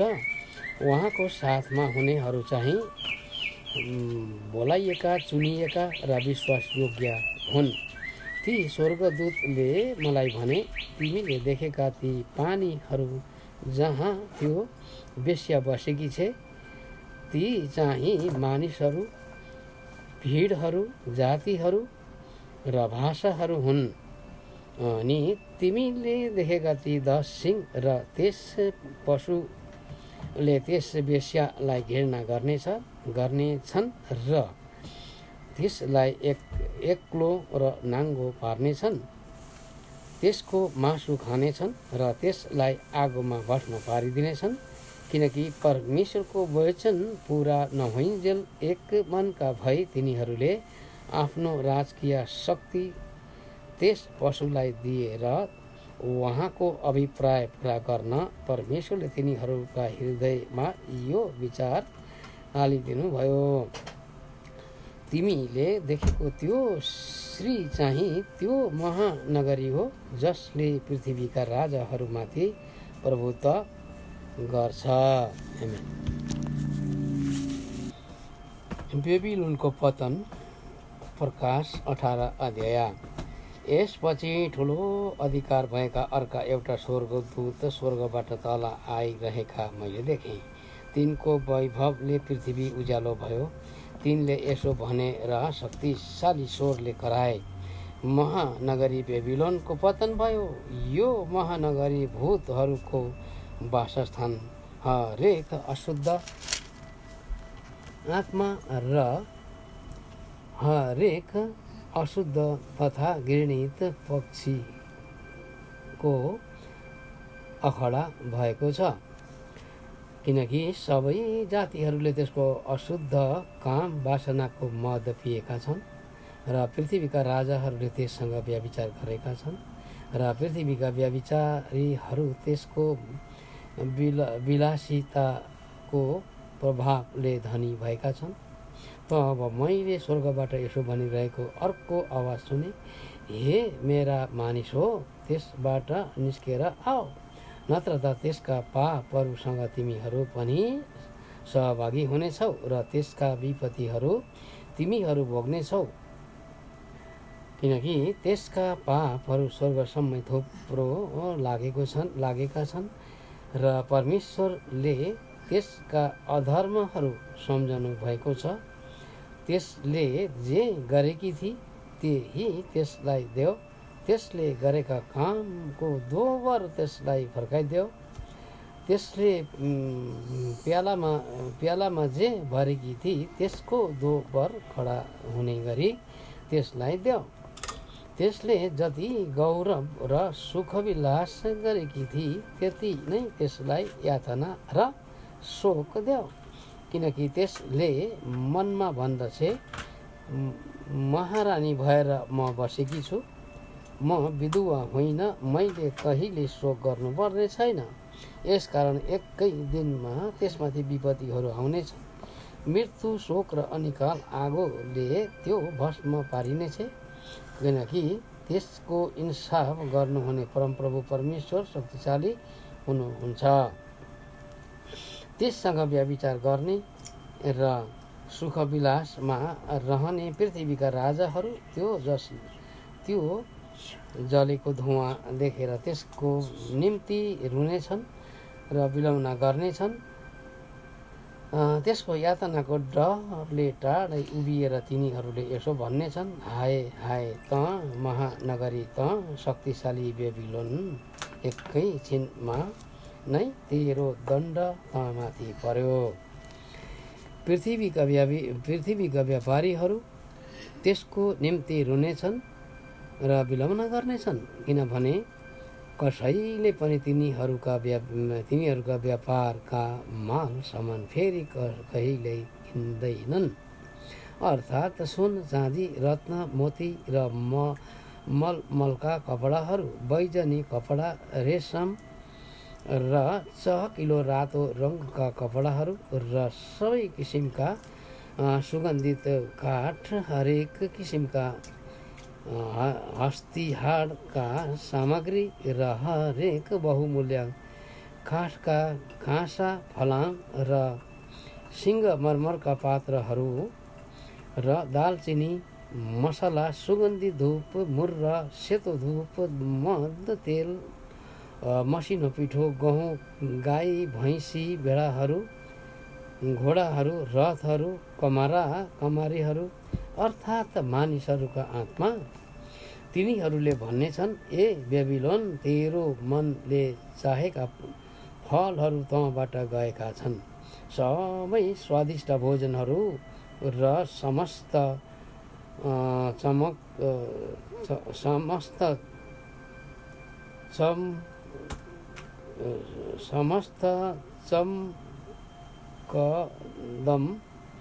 चमकदमका तैँले गुमाइस् र ती फेरि कहिले प्राप्त हुने छैनन्। यी सामानका व्यापारीहरू जसले त्यस नगरीमै व्यापार गरेर धन कमाएका थिए, त्यसमाथि परि आउने यातनाको डरले टाढै उभिएर यसो भन्दै तिनीहरू ठुलो स्वरले रुनेछन् र विलाप गर्नेछन्। हाय हाय त्यो महानगरी जो मलमल बैजनी र चहकिलो रातो वस्त्र लगाएर सुन, रत्न र मोतीहरूले सिँगारिरहेकी थिए, किनभने एकै घडीमा यति धेरै धन नष्ट भएको छ। हरेक जहाजको कप्तान, जहाजमा यात्रा गर्नेहरू, नबीहरू र समुद्रिक व्यापारीहरू टाढै उभिएर र त्यो महानगरी जसले निस्केको धुवाँ देखेर यसो भनी कराए, त्यो महानगरी जस्तो कुन सहर थियो। अनि तिनीहरूले आफ्ना टाउकोमा धुलो हालेर रुँदै र बिलौना गर्दै यसो भनेर कराए, हाय हाय त्यो महानगरी जहाँ समुद्रमा जहाज हुने सबैजना त्यसको सम्पत्तिद्वारा धनी भएका थिए, एकै छिनमा त्यो नष्ट भएको छ। हे स्वर्ग त्यसको इन्साफमा रमाओ। हे सन्तहरू, प्रेरितहरू र अगमवक्ताहरू, तिमीहरूमाथि गरेका अन्यायको निम्ति परमेश्वरले त्यसको इन्साफ गर्नुभएको छ। तब एउटा शक्तिशाली स्वर्गदूतले ठुलो जाँतो जस्तै एउटा ढुङ्गा उठाए र यसो भनेर त्यसलाई समुद्रमा फाले, यसरी नै महानगरी बेबिलोन ठुलो वेगले फालिनेछ र त्यो फेरि कहिले पाइने छैन। वीणा बजाउनेहरू, गायकहरू, बाँसुरी बजाउनेहरू र तुरही फुक्नेहरूका धुन तँमा कहिल्यै सुनिने छैन र कुनै पनि शिल्पको शिल्पकार तँमा कहिल्यै पाइने छैन। जाँतोको आवाज तँमा कहिल्यै सुनिने छैन। बत्तीको उज्यालो तँमा कहिल्यै चम्कने छैन। दुलहा र दुलहीको स्वर पनि तँमा कहिल्यै सुनिने छैन, किनकि तेरा व्यापारीहरू पृथ्वीका ठुला ठुला मानिसहरू थिए र तेरा मन्त्र तन्त्रले जाति जातिहरू ठगिएका थिए। त्यसमा नै अगमवक्ताहरू, सन्तहरू र पृथ्वीमा मारिएकाहरू सबैको रगत पाइएको थियो।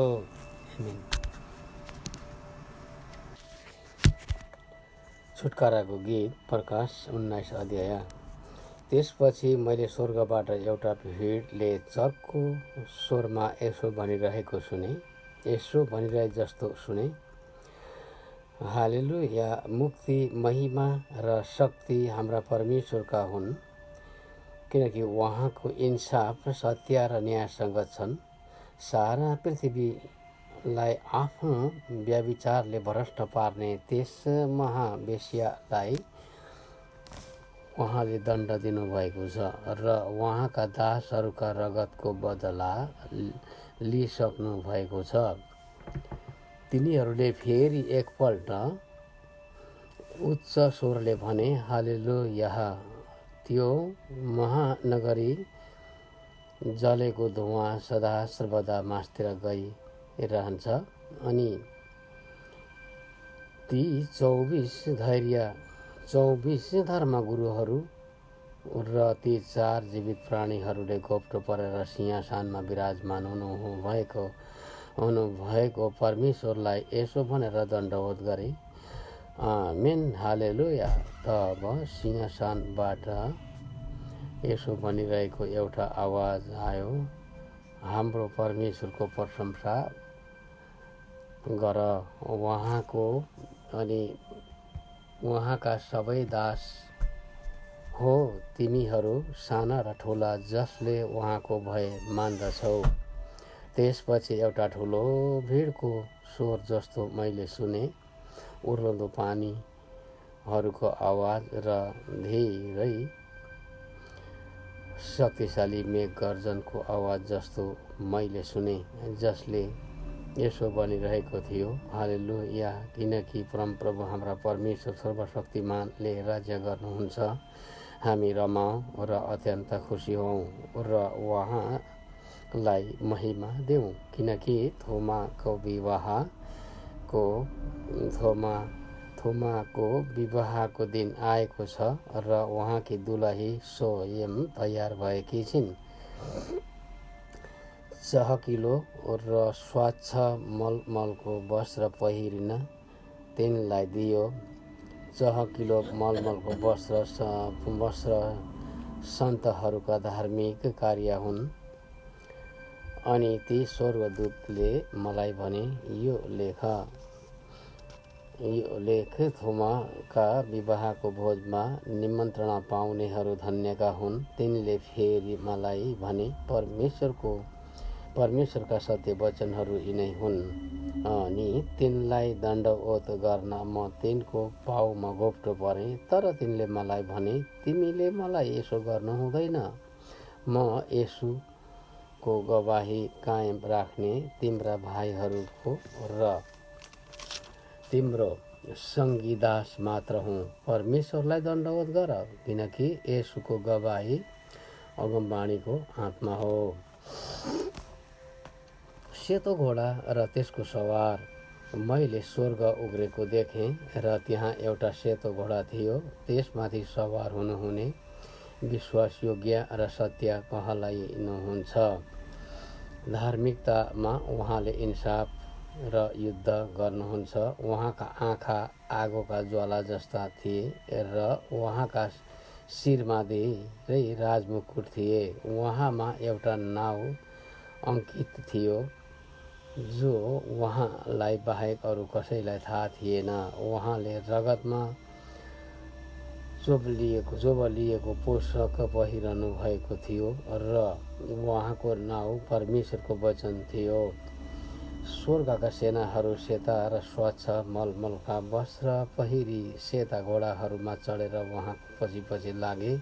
जाति जातिहरूलाई प्रहार गर्न उहाँको मुखबाट धारिलो तरवार निस्कन्छ र उहाँले फलामको दण्डले तिनीहरूमाथि शासन गर्नुहुनेछ। सर्वशक्तिमान परमेश्वरका क्रोधको दागकुण्ड उहाँले कुल्चनुहुन्छ। उहाँका पोषक र तिग्रामा राजाहरूका राजा, प्रभुहरूका प्रभुका प्रभु अङ्कित छ। तब मैले एउटा स्वर्गदूत सूर्यमा उभिरहेका देखेँ। तिनले मध्य आकाशमा उड्ने सबै पन्छीहरूलाई चर्को स्वरले यसो भने, आओ परमेश्वरको ठुलो भोजमा भेला हौ।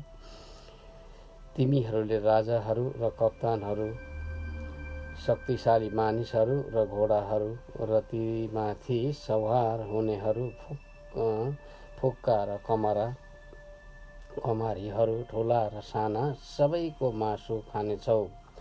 अनि घोडामा सवार हुने र उहाँका सेनाहरूका विरुद्धमा युद्ध गर्न त्यो पशु र पृथ्वीका राजाहरू र तिनका सेनाहरू भेला भएका मैले देखेँ। तब त्यो पशु र त्यसको उपस्थितिमा अचम्म काम गर्ने झुटो अगमवक्ता दुवै पक्राउ परे। यी अचम्मका कामहरूद्वारा त्यस झुटो अगमवक्ताले त्यस पशुको छाप लिने र त्यसको मूर्तिको पूजा गर्नेहरूलाई बहकाएको थियो।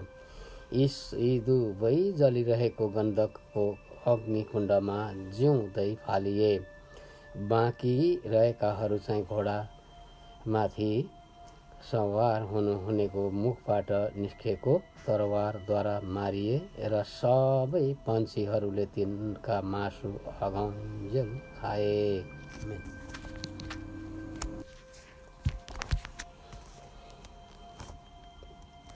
1000 वर्ष 20 अदिया प्रकाश। त्यसपछि अतलकुण्डको साँचो र एउटा ठुलो साङ्लो हातमा लिएका एउटा स्वर्गदूत स्वर्गबाट ओर्लन आएका मैले देखेँ। तिनले त्यो अजिङ्गर, त्यो प्राचीन सर्प जो दियाबल वा शैतान हो, त्यसलाई पक्रे अनि 1000 वर्षका निम्ति बाँधेर राखे। तिनले त्यसलाई अतलकुण्डमा फालिदिए र त्यो कुण्ड बन्द गरी मोहर लगाइदिए, ताकि 1000 वर्ष अन्त्य नभएसम्म जाति जातिहरूलाई त्यसले बहकाउन नपाओस्। त्यसपछि केही समयको निम्ति त्यसलाई फुक्का गरिनुपर्छ। तब मैले सिंहासनहरू र त्यसमाथि बस्नेहरूलाई देखेँ, जसलाई इन्साफ गर्ने अधिकार दिएको थियो। तब येशूको गवाहीको निम्ति र परमेश्वरका वचनको निम्ति शिर कटाइएकाहरू र त्यो पशु र त्यसका मूर्तिको पूजा नगर्नेहरू र त्यसको छाप निधार वा हातमा नभएकाहरू नलगाउनेहरूका आत्माहरूलाई मैले देखेँ। तिनीहरू फेरि जीवित भए र तिनीहरूले ख्रिस्टसँग 1000 वर्षसम्म राज्य गरे। अरू मरेकाहरू चाहिँ ती 1000 वर्ष नबित्युन्जेल जीवित भएनन्। यो पहिलो पुनरुत्थान हो। पहिलो पुनरुत्थानमा सहभागी हुनेहरू धन्य र पवित्र हुन्। यिनीहरूलाई दोस्रो मृत्युको शक्तिले केही गर्न सक्दैन, तर तिनीहरू परमेश्वर र ख्रिस्टका पूजाहारी भएर उहाँसँग 1000 वर्षसम्म राज्य गर्नेछन्। शैतानको अन्तिम विनाश। 1000 वर्ष बितेपछि शैतान त्यसको कैदबाट छुट्नेछ र पृथ्वीका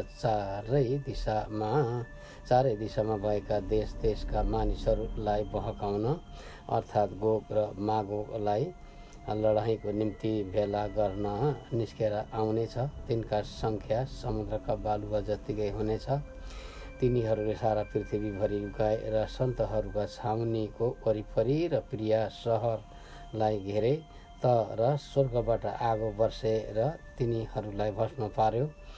तिनीहरूलाई बहकाउने त्यो दियाबल आगो र गन्धकको कुण्डमा फालियो, जहाँ त्यो पशु र झुटो अगमवक्ता पनि थिए। त्यहाँ तिनीहरूले दिन रात सदा सर्वदै यातना भोग्नेछन्।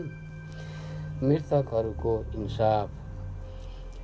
तब मैले एउटा ठुलो सेतो सिंहासन र त्यसमाथि विराजमान हुनुहुनेलाई देखेँ। उहाँको सामुन्नेबाट पृथ्वी र आकाश भागेर गए र तिनीहरूका निम्ति कतै ठाउँ पाइएन। मैले ठुला र साना सबै मृतकहरूलाई सिंहासनको सामुन्ने उभिरहेका देखेँ र पुस्तकहरू खोलिए। अर्को एउटा पुस्तक पनि खोलियो, जो जीवनको पुस्तक हो। ती पुस्तकहरूमा लेखिएका कुरा मुताबिक तिनीहरूका काम अनुसार मृतकहरूको इन्साफ भयो। समुद्रले त्यसमा भएका मृतकहरू दिइहाल्यो, अनि मृत्यु र पातालले पनि तिनीहरूमा भएका मृतकहरू दिइहाले। तिनीहरू प्रत्येकको आफ्नो काम अनुसार इन्साफ भयो। मृत्यु र पाताल अग्निकुण्डमा फालिए।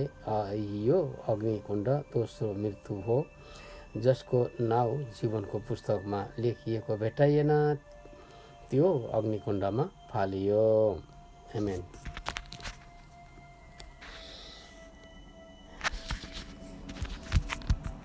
नयाँ यरुशलेम। प्रकाश 21 अध्याय। तब मैले नयाँ आकाश र नयाँ पृथ्वी देखेँ, किनकि पहिलो आकाश र पहिलो पृथ्वी बिति गएका थिए। समुद्र त अब छँदै थिएन। अनि मैले परमेश्वरबाट दुलहाको निम्ति दुलही जस्तै गरी सिँगारिएर तयार पारिराखेकी अर्थात् पवित्र सहर नयाँ यरुशलेम स्वर्गबाट तलतिर झरिरहेको देखेँ। सिंहासनबाट यसो भन्ने एउटा चर्को स्वर मैले सुने, हेर, परमेश्वरको बास मानिसहरूसँग भएको छ। उहाँ तिनीहरूसँग बास गर्नुहुनेछ र तिनीहरू उहाँका प्रजा हुनेछन् र परमेश्वर आफै तिनीहरूका परमेश्वर भएर तिनीहरूसँग रहनुहुनेछ। उहाँले तिनीहरूका आँखाको आँसु पूर्ण रूपले पुछिदिनुहुनेछ र फेरि मृत्यु नै हुने छैन र शोक र पीडा पनि हुने छैन, किनकि पहिलेका कुराहरू बितिसकेका छन्। सिंहासनमा विराजमान हुनुहुनेले मलाई भन्नुभयो, हेर म सबै कुरा नयाँ तुल्याउनेछु। उहाँले यसो पनि भन्नुभयो, यो लेख यी कुराहरू भरपर्दा र सत्य छन्। उहाँले मलाई भन्नुभयो, अब सिद्धियो, म अल्फा र ओमेगा हुँ, आदि र अन्त्य म नै हुँ। त्रिखाउनेहरूलाई जीवनका पानीको पोखराबाट म स्त्यैमा दिनेछु। जसले विजय प्राप्त गर्छ त्यसले यो उत्तराधिकार पाउनेछ र म त्यसका परमेश्वर हुनेछु र त्यो चाहिँ मेरो छोरो हुनेछ। तर डरपोकहरू,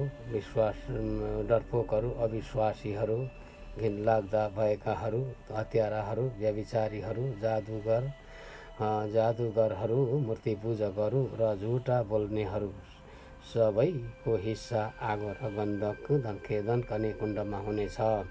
यो दोस्रो मृत्यु हो। तब ती 7 अन्तिम विपत्तिले भरिएका 7 कचौरा मैले 7 स्वर्गदूतहरू मध्ये एकजना आएर मलाई यसो भने, आऊ म तिमीलाई थोमाकी पत्नी उहाँकी दुलही देखाउनेछु। तिनले मलाई पवित्र आत्मामा एउटा ठुलो र उच्च पर्वतमा लगे र परमेश्वरबाट स्वर्गदेखि तलतिर झरिरहेको पवित्र सहर यरुशलेम मलाई देखाए। त्यसमा परमेश्वरको महिमा थियो र त्यसको चमक बहुमूल्य रत्नहरू तथा बिल्लौ र स्फटिक जस्तो चहकिलो थियो। त्यसको वरिपरि ठुलो र अल्गो पर्खाल थियो र त्यसमा 12 ढोका थिए। ढोकाहरूमा 12 स्वर्गदूत थिए। ती ढोकाहरूमा इस्राएलका 12 कुलका नाउँ लेखिएका थिए। पूर्वमा 3 ढोकाहरू, उत्तरमा 3, दक्षिणमा 3 र पश्चिममा 3 ढोकाहरू थिए। सहरको पर्खालका 12 जग थिए। ती माथि थुमाका 12 प्रेरितहरूका 12 नाउँ लेखिएका थिए। सहर र त्यसका ढोकाहरू र पर्खाल नाप्नलाई मसँग बोल्नेसँग एउटा सुनको नाप्ने टाँगो थियो। त्यो सहर वर्गकार थियो। त्यसको चौडाइ र लम्बाइ समान थियो। तिनले त्यस टाँगोले नाप्दा त्यो सहर 2400 किलोमिटर थियो। त्यसको लम्बाइ, चौडाइ र उचाइ बराबर थियो। स्वर्गदूतले त्यसको पर्खाल पनि नापे र मानिसले चलाइएको नाप अनुसार त्यो 65 मिटर थियो। त्यो पर्खाल बिल्लौरले बनेको थियो र सहर चाहिँ निखुर सुनले बनेको थियो र सफा काँच जस्तै त्यो चम्कन्थ्यो। पर्खालका जगहरू अनेक किसिमका बहुमूल्य रत्नहरूले जडिएका थिए। पहिलो जग बिल्लौरोको, दोस्रो नील, तेस्रो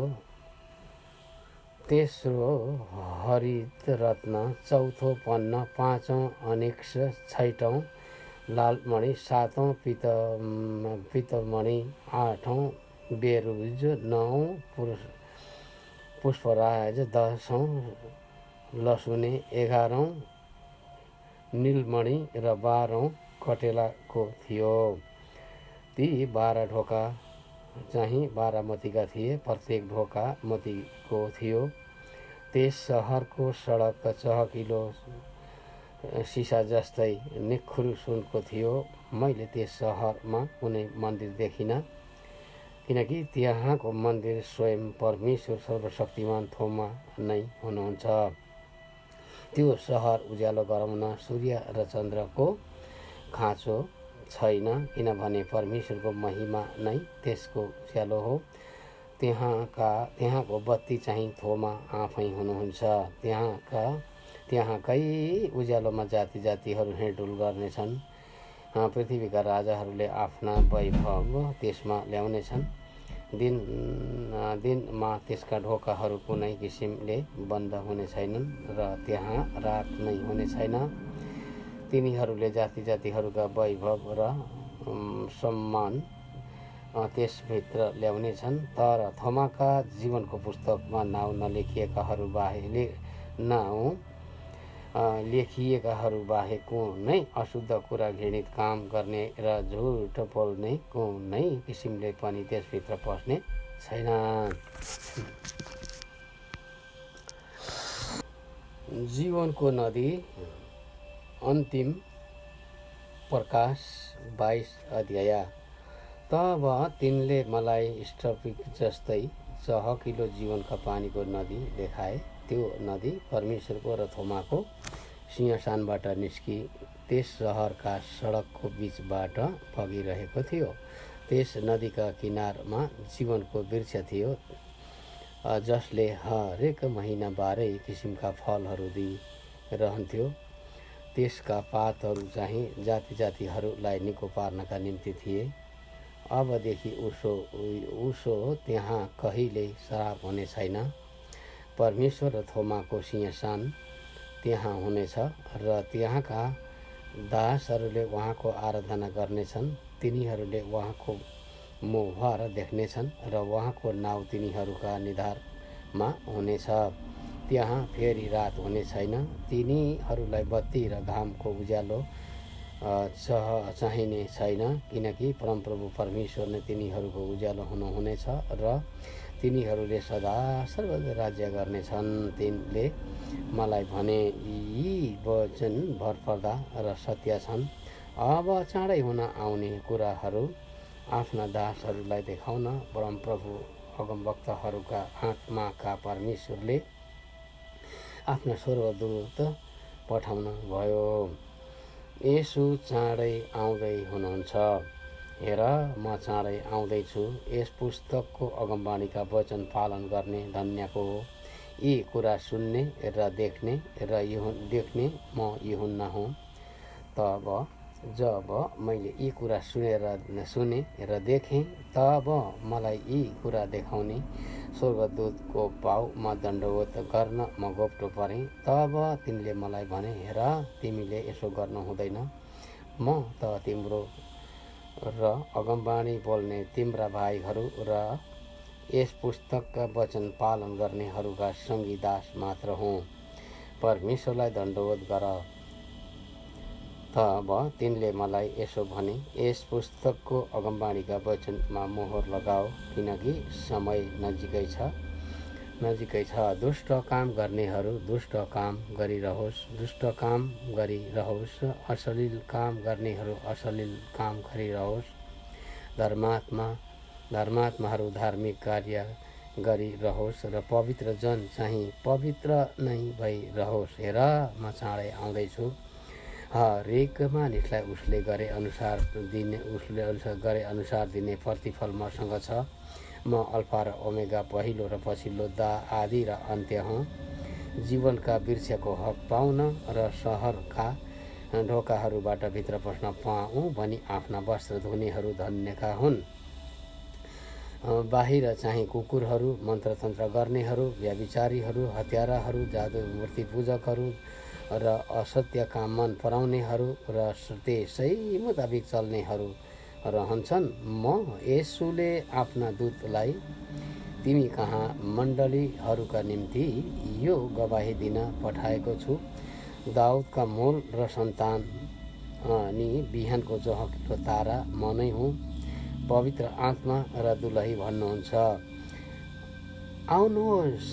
जसले सुन्छ त्यसले भनोस्, आउनुहोस्। जो तिर्खाउँछ त्यो आओस्। जसले इच्छा गर्छ त्यसले जीवनको पानी सित्तैमा ल्याओस्। यस पुस्तकको अगमवाणीका वचन सुन्ने हरेक मानिसलाई म चेतावनी दिन्छु। यदि कसैले तिनमा थप्यो भने यस पुस्तकमा लेखिएका विपत्तिहरू परमेश्वरले त्यसमाथि थपिदिनुहुनेछ। अनि कसैले यस अगमवाणीका पुस्तकका वचनबाट केही घटायो भने यस पुस्तकमा लेखिएका जीवनको वृक्ष र पवित्र सहरबाट त्यसले पाउने हिस्सा परमेश्वरले त्यसबाट खोज्नुहुनेछ। यी कुराको गवाही दिनेले भन्नुहुन्छ, निश्चय म चाँडै आउँदैछु। आमेन। आउनुहोस् हे प्रभु येशू। प्रभु येशूको अनुग्रह सबै सन्तहरूसँग रहोस्। आमेन।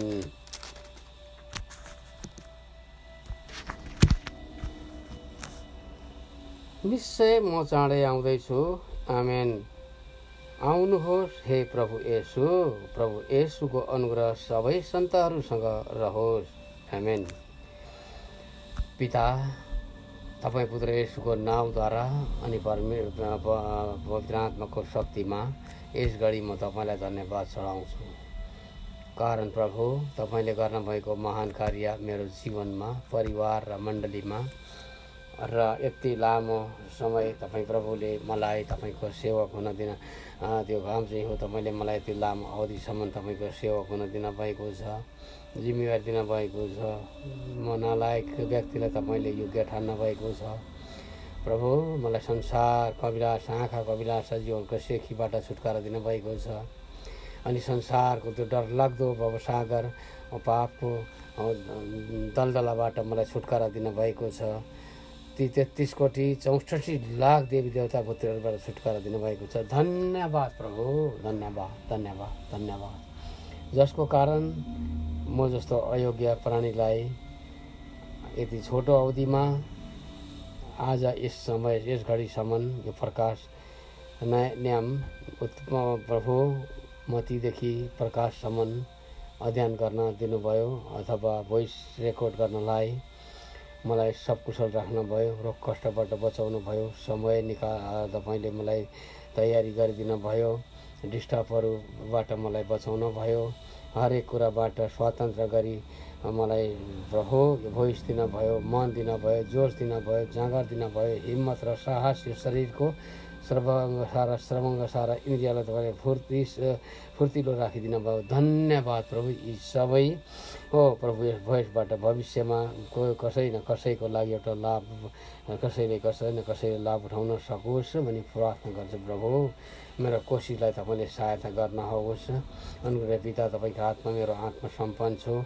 अझै पनि आउने दिनहरूमा के गर्नु, मैले गर्ने सेवाकाई, मैले खाने भोजन, हिँड्ने बाटो हेर्ने दृष्टिकोण, सोच्ने मगर मस्तिष्क र विचार विमर्श गर्ने मेरो हृदयलाई तपाईँ प्रभुले सबै कुरामा ताजा र फुर्तिलोपन राखिदिनुहोस् भनी प्रार्थना गर्छु प्रभु। अब तपाईँको इच्छा भए अझै पनि म प्रभु पुरानो नियम कि परमेश्वर उत्पत्तिदेखि परमेश्वर मलाकीसम्म भोइस रेकर्ड गर्नलाई हिम्मत गर्नेछु। मलाई सबै कुरामा साथ दिनुहोस्, अगुवाई गर्नुहोस्, शक्ति दिनुहोस्, रोग कष्टबाट बचाइदिनुहोस्, मेरो आँखा चहकिलो हुन दिनुहोस् भनी ज्योतिका परमेश्वर, सबै कुराका तपाईँ राजाको राजा, प्रभुको प्रभु, महान परमेश्वर, मेरो सबै कुरो शक्ति र सामर्थ्य या हो तपाईँ परमेश्वरलाई म धन्यवाद दिन्छु र तपाईँमा भरोसा गर्छु। जो इच्छा तपाईँको प्रभु मेरो जीवनमा तपाईँले कार्य गर्नु। धन्यवाद धन्यवाद धन्यवाद, येशू प्रभुको नाममा।